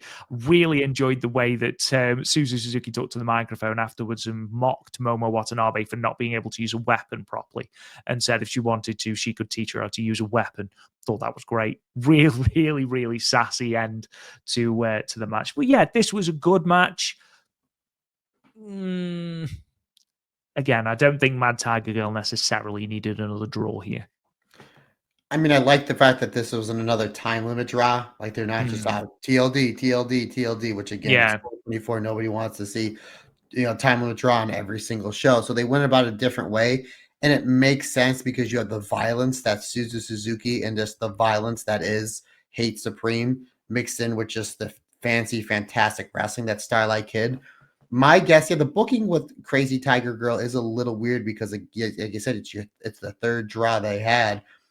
But maybe it's just because we want to keep Starlight Kid safe and we don't want to have her eating a whole bunch of L's going into that supposed match. We think we're getting on the 29th with Natsupoi. And I don't think they just want to keep beating Suzu Suzuki as well. I think they're building her up, again, the cool faction, Neo Genesis. So that would be my only kind of, way of thinking that's the way that they're doing. This was another really good match. I had it at 4.25 stars. I thought it was terrific. I thought the violence, especially with Momo and Suzu, was right up my alley. I love the teamwork of Suzu Suzuki and Starlight Kid. Again, another team we're kind of like, and we thought they would have went with Azumi and Starlight Kid, or we thought they would have went with Crazy Star, as you mentioned before. Like, we're definitely getting Crazy Star, and we didn't. But I'm like, this is kind of odd. But yeah, Suzu's great. Starlight Kid's great. This should work. And it has been. It has been. They've been having great matches. But yeah, ultimately, like the reason why I rated this match as high as I did is just those sequences with Momo and Suzu Suzuki. Momo, to me, especially coming off that IWGP Championship match she had a couple weeks ago, is in a completely different light for me. Like, she's one I'm really, and again, Momo Watanabe is one of my favorite wrestlers ever in Stardom. She's on my Stardom Mount Rushmore. But now it's like, I think we're going to keep building Momo up because I think they have big plans for her in 2025. So I have an extra eye on Momo Watanabe, and if that extra eye was on Momo and Suzu destroying each other, I was all for it. Again, Starlight Kid's terrific. Tekla, even though she's wrestling with one bad arm using the Cowboy Bob Orton cast, we'll see how long she has it for. I'm hoping she has it going into next year's 5-star Grand Prix, which only just further the fun for me. But Tekla plays her role really well as a really great heat-getting heel. Again, 4.25 stars for me. There might have been a different way to go about it as far as the double count out. Again, I would rather double count out than a draw because we just saw a draw on the show before. So I get that we're doing something the same, but it's still a little bit different. So I appreciate them trying to mix things up a little bit. But yeah, it's 2024. We don't need to be seeing draws every show. Moving on to FWC versus Cup High Mate. FWC get the victory, moving to 6-1 in the tournament and becoming the first team of the tournament to qualify for the playoffs. If they win their next and only match left, which is against Psy Queen, then they will top the block. Again, what can you say about this? Maika and Hazuki picking up where their 5-star Grand Prix match left off. Koguma was brilliant. Hanako has really come into her own. But this, for me, was all about FWC drinking the beers following the match, because the reactions of Hazuki and Koguma, it was like they were drinking bleach. It was tremendous. They acted like they'd never drank a beer before, and then they did a backstage promo where it looked like you were ripping the heart out of Hazuki with her sipping that beer. Incredible stuff. I didn't know that that was a stipulation of this match, which was basically a beer on a pole match where the winners took the Sapporo Black beers, but apparently that's what it was. Also, I'm going to have to tell you this. So, as a prize for winning the match, and this is courtesy of translation off the Stardom website, so I might have got little bits of this wrong, but I'm pretty sure this is the case. As a prize for winning the match, FWC were presented with a year's supply of Akita Komachi, which is a type of rice, and a right to have a house built in Akita on the proviso that they then move there. They'd have to change the name of the team, right? Well, yeah, Akita Double Crazy doesn't quite sound the same, does it? But when was the last time you wrestled with the prize being a legitimate house being built for you for the winner? Well, now I have to up my rate. Here's what my pay Absolutely. is. And if I win, which I will win, you have to build a house for me on that property. So, mate, I'd wrestle for a beer and a bag of chips. Like, never mind a house. Sometimes I wrestled less than that. I'm doing the podcast a lot more. That's why. How come you're not wrestling that much anymore, Matt? Well, let me tell you. Well, beer and a bag of chips less painful on the back. Would be a pay raise. Promoters pay your talent, cheap bastards. Absolutely. Let's for someone that's really good at sales and marketing, I think Sapporo is somewhat sponsoring this tag league, or at least Mike and Hanako. Might not have been the best sponsorship, having Hazuki and Koguma constantly having the ooh face in your main event. It's like, who beat our team that we're sponsoring? FWC. We'll give them beers afterwards. Okay. Oh, this is terrible. Yeah. Like, don't think they're going to be called Sapporo Double Crazy anytime soon. Yeah, might not have been the best thing for their sponsorship. But however, what was great for Stardom and the fans was this tag match. My second favorite tag match of these two shows. Obviously, the number one was the time limit draw match we talked about with Suzu and Starlight Kid versus Surrey Boy. This match was just a shade below. I was at 4.25 stars. You're absolutely right. Mike and Hazuki picked off right where they left off at their 5-star Grand Prix. I had that match at 5 stars and was one of my top 5 matches from the tournament that we just reviewed a couple months ago in the 5-star Grand Prix. Again, Hanako and Micah haven't been teaming it nowhere near as long as FWC. So FWC, where do they get their advantage? Tag teamwork. They are the best tag team, not only in this company, but in my opinion, in the world. Eventually, though, Hanako, I like how they do the teamwork on Micah, the big star in this match. But it's the rookie. Well, she's not a rookie anymore, but it's the youngster, Hanako, that gets the advantage by using her size and strength. Eventually, we see some great teamwork from Cup High Mate that ultimately gets negated by more great teamwork from FWC. I like how FWC, they are able to catch the bigger and stronger Cup High Mates into the rope and hit the double DDT, draping DDT, but onto the apron. This spills out the former red belt champion and Hanako. That sets up perfectly for the FWC dive. After they hit that, Hazuki goes to the top rope to try to hit bombs away on Micah. But Rob, there's certain things that you can't do in this world. One is you can't powerbomb Kidman. If you remember, people try to powerbomb Kidman, it's the X Factor. You can't powerbomb Kidman. Do not go to the top rope when Mike is in the middle of the ring, because guess what's going to happen? You're going to get hit with the best superplex in all of wrestling, and that's what happens. And then after that, Cup High Mate hit that insane stalling suplex into the backbreaker onto Hazuki, literally to the point where I think when Hazuki took it, she rolled out and she said to Koguma, said, "What's the last double team move we're doing on Hanako? Oh, we're doing that heart attack. I don't have a name for it, but I'm gonna call it the heart attack code breaker spot."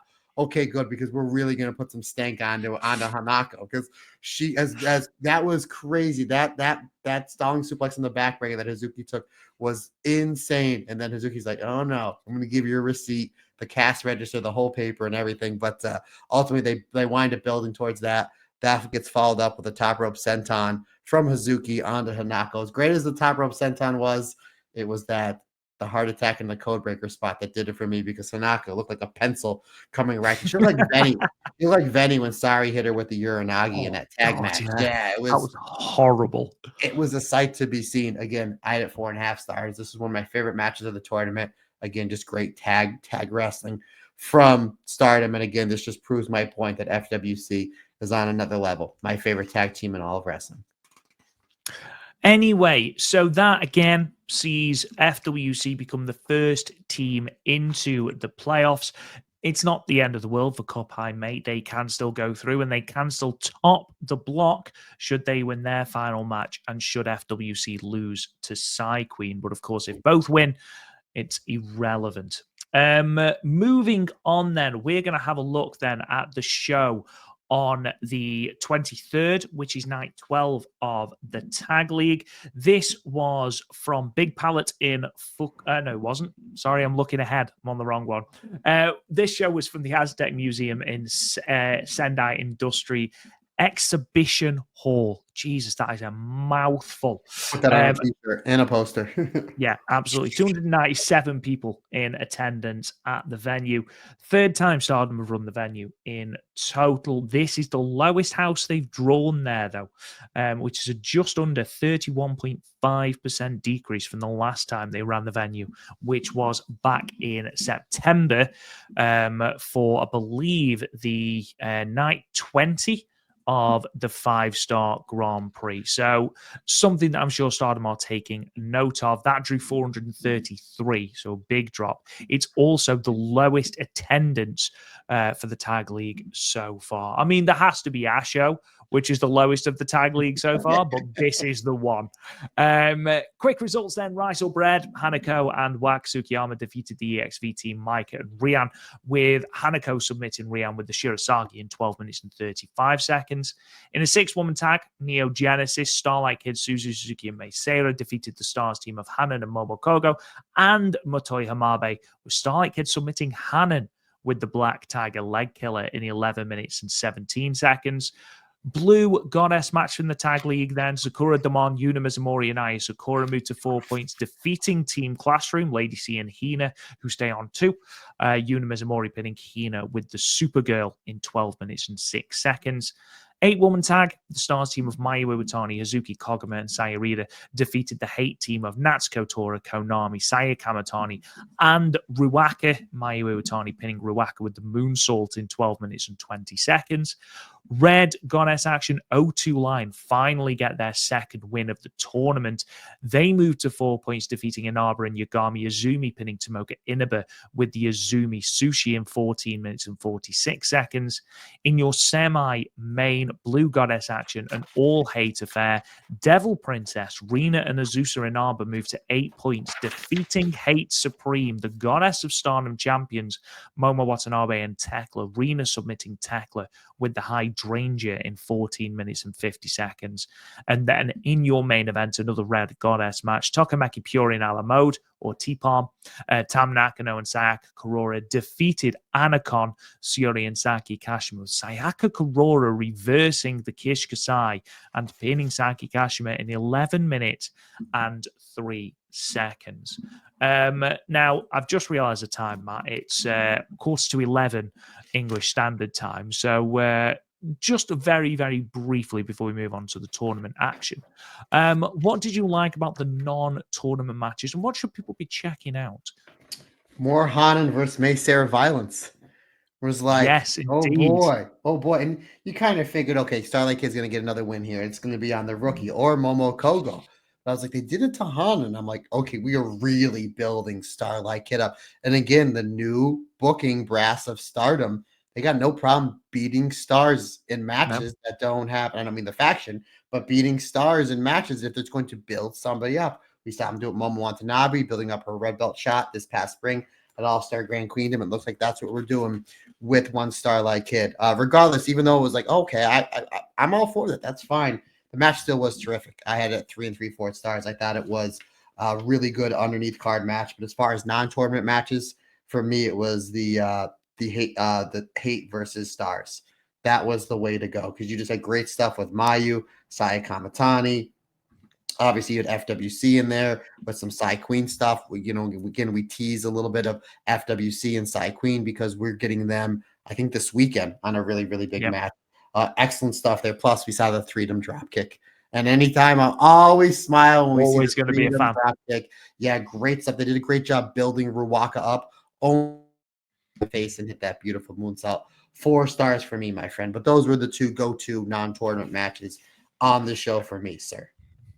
Let's move on then to the tag league itself. We're going to start with Sakura Damon and Team Classroom. Again, Yuna Mizumori and Aya Sakura are one of the surprise packages of this tournament. A team we didn't think we were going to get, yet one of the most entertaining teams in the entire thing. It's a shame that they're pretty much eliminated now. In fact, they are eliminated now because of results elsewhere. But even so, their performances, and especially the development of Aya Sakura, as I've said before and I'll say again, has been one of the highlights for me watching them. Yeah, excellent stuff. We've seen Saya, Ida, and Lady C. It seems like anytime they're in the ring, it's like let's just have a chop off, which I'm all for. Really, just excellent stuff there. I'm sorry, Yuna and Lady C. I'm sorry. Obviously, Saya, Ida, and Lady C. They've had the chop off as well, but Yuna and Lady C are no strangers to it as well.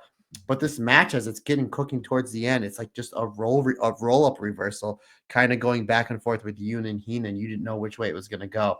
Which again, because you know that both these teams are pretty much, as we get into the final nights, are not going to qualify for the finals. And as great as Yuna and Aya is, it wouldn't be the worst thing in the world for Lady C and Hina to pick up a win here. And I thought that's where they were going to go. But eventually it's Yuna able to escape the ghetto clutch for the Superwoman for the 3 count. Solid match that had a really, really good and memorable finish. 3 3/4 stars for me.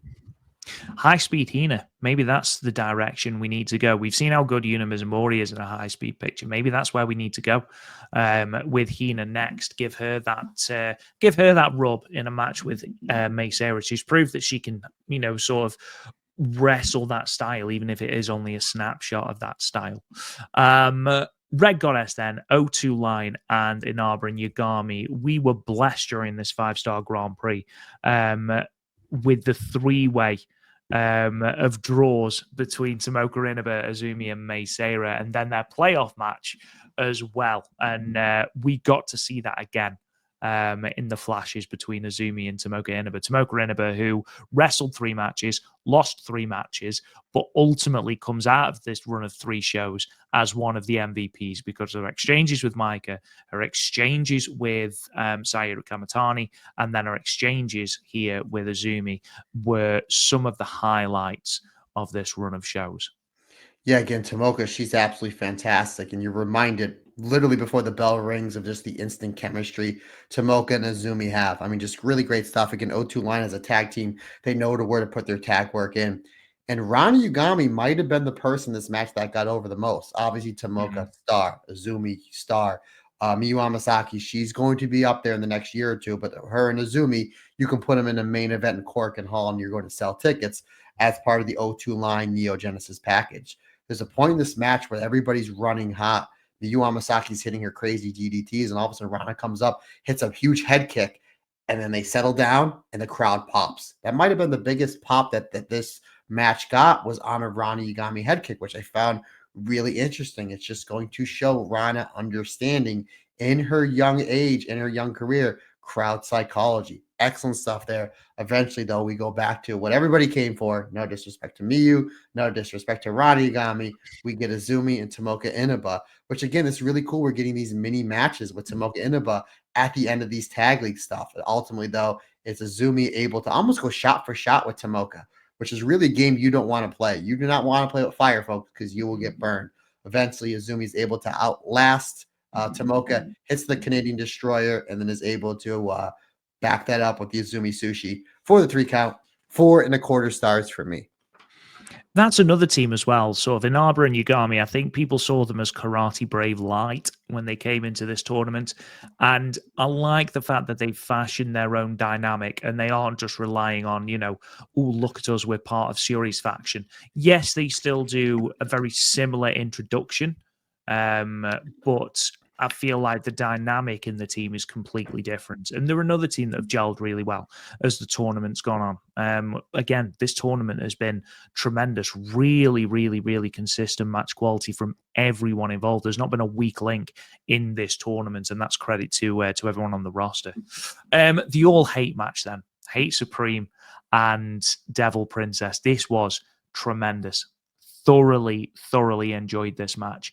Not only because it was a little bit different, not only because we had an all-heel faction and they wrestled a proper match where there was no shenanigans until right at the very end, where ultimately Tekla was outsmarted by Azusa Inaba and Rina. Not only did they manage to make very, very briefly Tekla a babyface by attacking her arm, I thought Devil Princess did a tremendous job here. Best performance I've seen from Azusa Inaba with her work on the arm. And then the fact that that was the finish, the hydrangea on the arm, it makes perfect sense. She's got a damn cast on. Of course, a submission on the arm is going to work. Nobody else has tried it yet. They're 4-0. Nobody has gone for Tekla's arm. Tekla's physically been using this cast as a weapon. She goes for a lariat, misses, hits the post because she's a spanner. Okay. And then you get Rina going, right, I'm going after that. And both her and Azusa Inaba go to town on her. And then referee's back turned. We're going to out-hate you. And that's exactly what Devil Princess did. Hit Momo Watanabe with the box, hit Tekla's arm with a knee from Azusa Inaba, and then we had the hydrangea for the win. Really, really good psychology. Really, really, really good teamwork from Devil Princess. Good performance as well from Tekla and Momo Watanabe putting over the youngsters. Technically, Devil Princess now have a shot at the Goddess of Stardom Championships. Why not?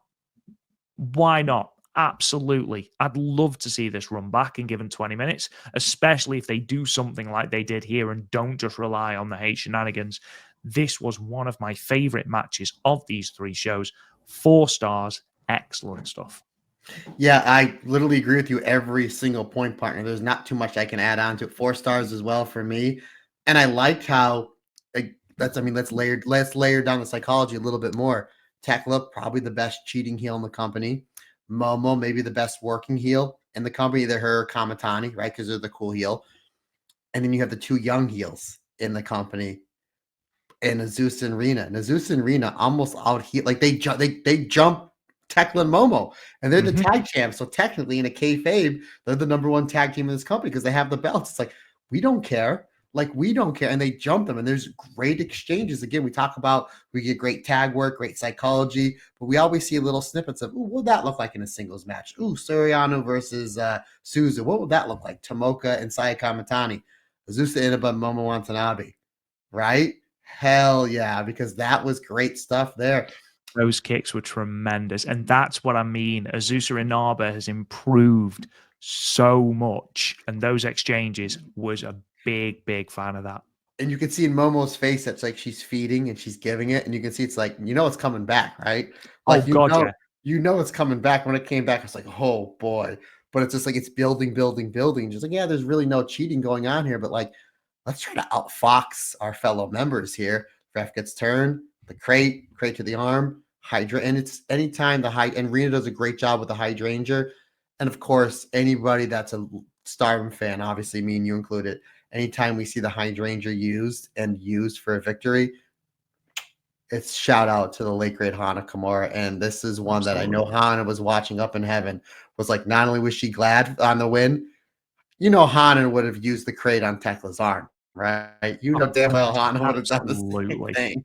Would have done the same thing. Brother, again, I love this match. 4 stars.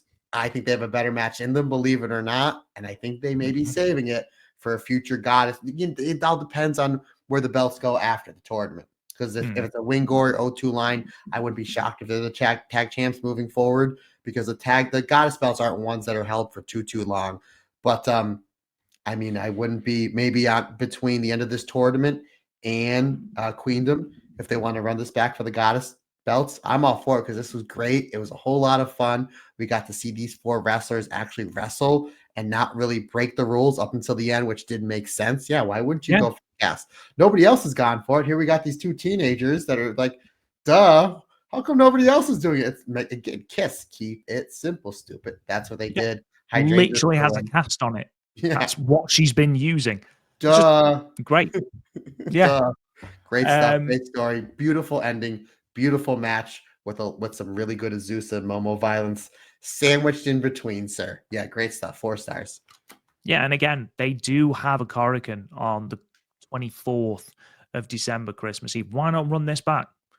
Give H.A.T.E Supreme another tag team title defense, go into Dream Queendom against the winners of the tag league and drop the belts there. That's what I think should happen. It gives the rub to Devil Princess, gives them a little bit more of a spotlight, gets to get Azusa Inaba over even more because, you know, who doesn't want to see Azusa Inaba and Momo Watanabe kick the jelly out of each other? It's great. Final match then, we have T-Palm, Tokamaki Pure and Alamode, and Anacon. Keep calling them Convex. Anacon. And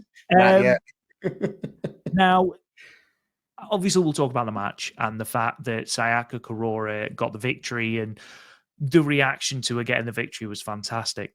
I want to talk about Tam because it's really interesting. You set me up. It's really interesting how her relationship with Sayaka Kurura has changed ever since Saya Kamatani's threatened her. So basically, Saya Kamatani has threatened to take Sayaka Kurura away from Cosmic Angels. And since she's done that, Tam's reaction has been to almost love bomb Sayaka Kurura. She has been absolutely all over her, giving her kisses, hugging her, you know, making sure that she's got her attention, stuff like that. And it's really interesting to see this almost needy and worried side of Tam Nakano trying to prove how much she likes Sayaka Kurura, wants her to stay in Cosmic Angels. And Sayaka Kurura is either the best actor in the world at playing just completely oblivious to all of this, or just genuinely is all oblivious to this. But it's a really interesting dynamic. And what I would love to see, and I know this isn't going to happen, but obviously we've seen Tam's obsession ruin other relationships. You know, her relationship with Mayu for a start, her relationship with Mina, and that, you know, because of her, you know, her rekindled love for Natsupoi, and, you know, things like that.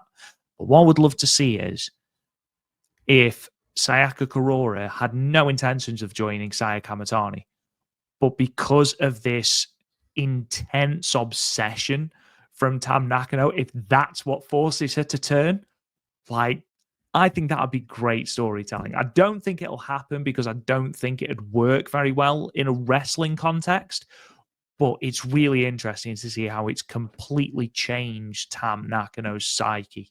And I love the fact that she does still have that latent sort of lack of confidence, and the fact that she has to sort of cling to someone at all times. And Sayaka Kurura is obviously that person that she thinks she might lose.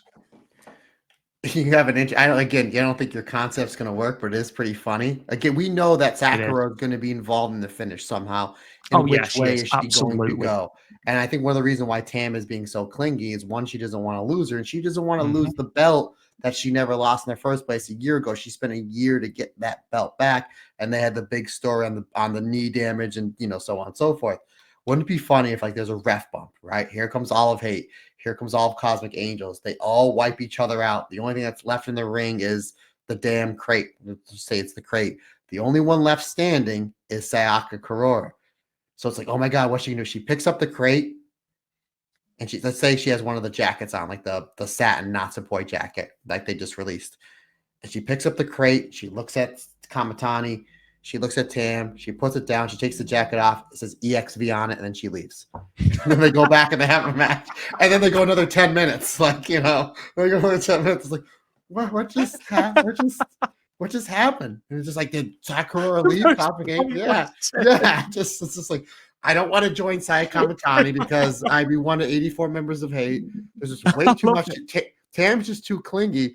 I'm gonna So go. intense. I I'm love gonna it. go. And you know what? And I realized because I have so much stress on what do, I realized I needed a beer. So that's why I'm gonna go with Love the it. XP. There it is. Absolutely. Just There you takes go. 2 of them, Austin's them. Stunners. Oh my Everybody God. gets stunners. I do think though, because her obsessions have forced people out in the past, it wouldn't surprise me if that's how they go with Sayaka Kurura. But yeah, I do think that they will go with the story of there's a chance to interfere and she doesn't. She chooses Tam over Saya. I imagine that's where we'll go, but it is interesting to see sort of Tam intensify in these obsessive emotions, even match to match. It's getting to that point, and I think that's really cool. Yeah, it's great storytelling. And again, regardless of what Sakura does, again, I think she stays with Tam. Again, we'll talk about it when we get to that match because if she goes to H.A.T.E, she's gonna get lost in the shuffle. If she Oh stays with God, yeah. if she stays with Tam, it's going to elevate her more in that group and as a wrestler because she got not 1 but 2 over on Kamatani, Cork and Hall a couple months ago. And then if this does happen at Dream Queendom, she's got 2 over on the Cool Heel and Kamatani, does way much for her and Stardom as a whole if she stays with Tam. Again, it's a great story because we're talking the matches in for another 5-6 weeks and another 4 or 5 weeks, and we're already talking about this is great storytelling from everybody involved. This match was really, really fun. With the match, we've got to talk about the match because obviously the story is huge. The match was great. Shuri, we're still doing something with Shuri and Tam. It's another reason We are, why yeah. I don't think Tam's dropping the belt Dream Queendom because there's money left on the table with Shuri and Tam. And again, do we do that at First Dream? Do we at the anniversary show? Do we do it at the night 1 of the Cinderella? I don't know. There's something there. I am all for because these 2 are killers together. They have great chemistry. One of the most underrated matches from Shuri's run was at one of the Midsummer Champions, Tam versus Shuri for the red belt. I thought that was a great match. And matches doesn't get talked enough about in 2022. That just goes to show you how great 2022 was for Stardom. I liked how that anytime Saki Kashima gets in trouble, she goes to tag out, and Shuri's like, "Figure it out. You got to figure it out." Ultimately, as great as the Tam and Sherry stuff was, they get out of the way for Sayaka and Saki to tell their story. We know Sherry and Tam are main eventers. Let's let these other 2 prove themselves. And obviously, Saki Kashima does it in a different way, but I like it how in this tournament, she is more of a hard-hitting wrestler. You can see the tutelage of Shuri. She's going more towards the strikes. Ultimately, though, it's Sayaka Kurura showing she might be the most dangerous wrestler in this company, Rob. She not only escapes, but uses the Kishi Kasai to her own advantage in the main event of the show to get the win and put 2 more points on the board for Tam and Sayaka Kurura. A solid match. Not the best for the main event, but again, I like the story we're doing with Tam and Sayaka Kurura. 3 3/4 stars for me, sir. Yeah, this was the main event for the story rather than the match. I think if you were doing the match, I imagine that H.A.T.E versus H.A.T E would have main evented. But even so, I think this was perfect for the story they were trying to tell. Keeps T-Palm in the tournament as well, which I didn't think was going to happen. But again, I do like what we're doing with Sayaka Kurura. I think there's so much, like you talk about money left on the table with Tam and Shuri. There's so much left on the table in terms of Sayaka Kurura and Cosmic Angels.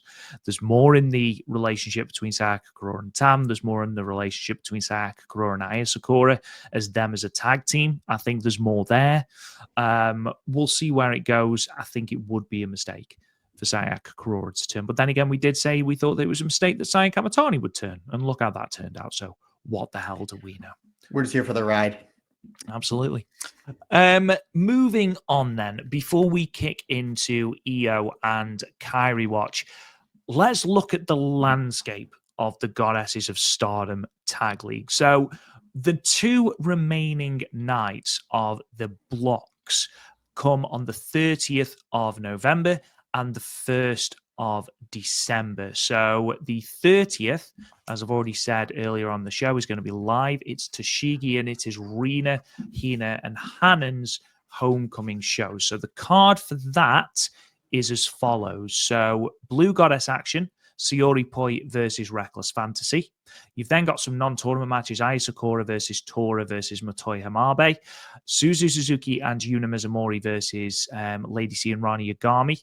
We then got Red Goddess action, FWC versus Psy Queen. Red Goddess Anacon versus O2 Line. Red Goddess T-Palm versus Peach Rock. Blue Goddess action, H.A.T.E Supreme versus Star Fox. And then in your main event, Rina Hina and Hanan teaming together against Ruaka, Sayarida, and Starlight Kid. That's from the Ishiba Sports Center in Toshigi. The show the next night, on the 1st of December, is from Duo Cerezo in Nagata. I know I've butchered that. I'm sorry. The card for that is all tournament action apart from one match, which is Peach Rock versus Rani Yagami and Motoi Hamabe. Red Goddess, you've got Cup High Mate versus T-Palm, Tam and Sayaka Kurura. Red Goddess action, Anacon versus BMI 2000. Blue Goddess, Wingori versus H.A.T.E Supreme. Blue Goddess Sakura Demon versus Reckless Fantasy, and then Blue Goddess Mad Tiger Girl Starlight Kid and Suzu Suzuki versus Team Classroom. So you are probably thinking, what does this mean? So I'm going to try my best to sort of walk everyone through where we are in relation. I'm so confused. So, okay, let's start with who is no longer in the tournament. So in Blue Goddess, okay, Team Classroom, Devil Princess, Reckless Fantasy, and Sakura Demon are all out of the tournament. Okay, they can't qualify. They can play spoiler, but they can't qualify. In terms of the top of Blue Goddess, not one team has yet qualified. So Sayori Poi, H.A.T.E Supreme, Mad Tiger Girl, Wingori, and Star Fox can all qualify at the moment. And at the moment, it's H.A.T.E Supreme that hold the advantage because they're the only team that have got 2 matches left. In terms of Red Stars or Red Goddess, Peach Rock and Inaba and Yagami are the only teams eliminated. Everybody else is in with a chance of qualifying. FWC and Cup High Mate, Micah and Hanako, they have both already qualified. They are just battling for who tops the group now. A win for FWC and they top the group, whatever. A win for Cup High Mate and that changes things. But we'll get into this now. So let's talk about Blue Goddess. So, Sayori Poi, if they defeat Reckless Fantasy in their final block match, they go to the playoffs. Okay? H.A.T.E Supreme, if they beat either Wingori or Star Fox, if they win one of those 2 matches, they will qualify. However, if they win both, they'll go through as block winners and they'll bypass the playoffs and go straight into the semifinals. Mad Tiger Girl, if they win against Team Classroom, they are then guaranteed a playoff spot. Okay? So if Sayori Poi, H.A.T.E Supreme, and Mad Tiger Girl all win their last matches, it's those 3 that go through. Wingori need to defeat H.A.T.E Supreme, and they need Team Classroom to defeat Mad Tiger Girl. They also possess the tiebreaker over Star Fox. So if they both end up on 9 points, it's Wingori that go through. Star Fox are mathematically still in the tournament, but they need to defeat H.A.T.E Supreme and hope that H.A.T.E Supreme defeat Wingori and that Team Classroom defeat Mad Tiger Girl. Okay, so those are your scenarios going into those final 2 days for Blue Goddess. If you are looking at teams that are the strongest going into that, you would argue that H.A.T.E Supreme are the strongest, then Sayori Poi, then Mad Tiger Girl. However, Team Classroom have won 1 match all tournament. Who's to say they aren't going to beat Mad Tiger Girl and throw this entire tournament wide open? In terms of Red Goddess, so this is where things get tasty because there are 5 teams that can go through as the 3rd place. Okay? Anacon, Psy Queen, T-Palm, BMI 2000, and O2 Line. In pole position are Anacon because they need to defeat BMI 2000 and O2 Line. They've got 2 matches left. They win both. then they go through because they possess the tiebreaker over Psy Queen. And if they beat BMI 2000 and O2 line, they'll have the tiebreakers over them as well. That'll move them to 8 points. Psy Queen need to defeat O2 line and FWC, and they need to hope that Anacon loses one of their matches. Okay. In regards to O2 line, it's going to be tricky because they need to beat both Psy Queen and Anacon, and they need to hope that Tokamaki Pure and Alamode beat BMI 2000, but then lose to Peach Rock. Okay, you with me? BMI 2000 have got to beat Anacon and then hope that Tokamaki Pure and Alamode lose one of their matches. Doesn't matter which one, as long as they lose one of their matches and BMI beat Anacon, they will go through because they possess the tiebreakers over Psy Queen and O2 line. The surprise package in Red Goddess is Tokamaki Pure and Alamode, or T-Palm, because they're still in with a shout, and I don't think anyone anticipates them still being in with a shout. They have got to beat Cup High Mate, in fairness, and Peach Rock, and then they've got to hope that Psy Queen and O2 line lose one of their remaining matches, because Tokamaki Pure and Alamode are the only team, I believe, that hold a tiebreaker over Anacon. So it doesn't matter what Anacon do. If they win both their matches and Tokamaki Pure and Alamode win both their matches, and Tokamaki Pure and Alamode will go through as a result of the tiebreaker. So, Matt, did you follow that? I just have one more question for you, Rob, and I think you know the answer. Okay. Do you think this weekend we will see the Tom Stondra? You mean the Tom Stondra? Do they get extra points if they hit the combination of the Ferial Ring and the Tom Stondra? Like in the Olympics, like in figure skating, like they get bonus points for difficulty. It's effectively a soccer penalty shootout. It's whoever hits the Tom Stondra first. The what? Sorry. Stone. But yes, that is where we are with those final two nights going into the Tag League. Lots of different scenarios. It seems to be a little bit easier in Blue Stars. Again, H.A.T.E Supreme win both that. No, not by much. Sayori Poi win, they go through. H.A.T.E Supreme win both their matches, they go through. Mad Tiger Girl win, they go through. It's when they start losing that it then becomes complicated. Red Stars, bloody anyone's game. Could not tell you. I mean, I know this sounds stupid, but O2 lines, the way O2 line have got to go through is so complicated that it wouldn't surprise me if it's O2 line that go through. It's pro wrestling. This is the way they always do. Yeah, this is the way they always do. The underdog story, Rob. So they've got to beat Psy Queen and they've got to beat Anacon. Well, I can see both of those things happening. Tokamaki Pure and Alamode have got to beat BMI 2000. So that's on the final night. That's on the 1st of December. And then lose to Peach Rock on the 30th of November. I mean, that's Tam and Mayu. So, do you know what? I think O2 line are going to go through. Yeah, well, that was my pick. I'm sticking with it. So FWC, Cup, High Mate, and O2 line going through from Red Goddess. I agree. I think it'll be... Do you know what? I think Wingori are going to sneak in ahead of Mad Tiger Girl. I agree. Wingori, H.A.T.E Supreme, and Sayori Poi. Yeah, because Sayori Poi, you've got to beat Reckless Fantasy. And I think I can't see. Oh God, don't! I can't see Reckless Fantasy defeating Sayori Poi. Famous last words. So save that, clip it for the next podcast when Reckless Fantasy have beaten them in 18 seconds. But Matt Turner, that is all the scenarios sorted, and that means one thing. It's time. It's time. It's EO and Kyrie watch time. Again, biggest thanks to Darren Chat and saved me a whole bunch of time because Darren. We need that on a shirt. We need it. We need a picture of Darren sending you the picture of all of his Mayu merchandise.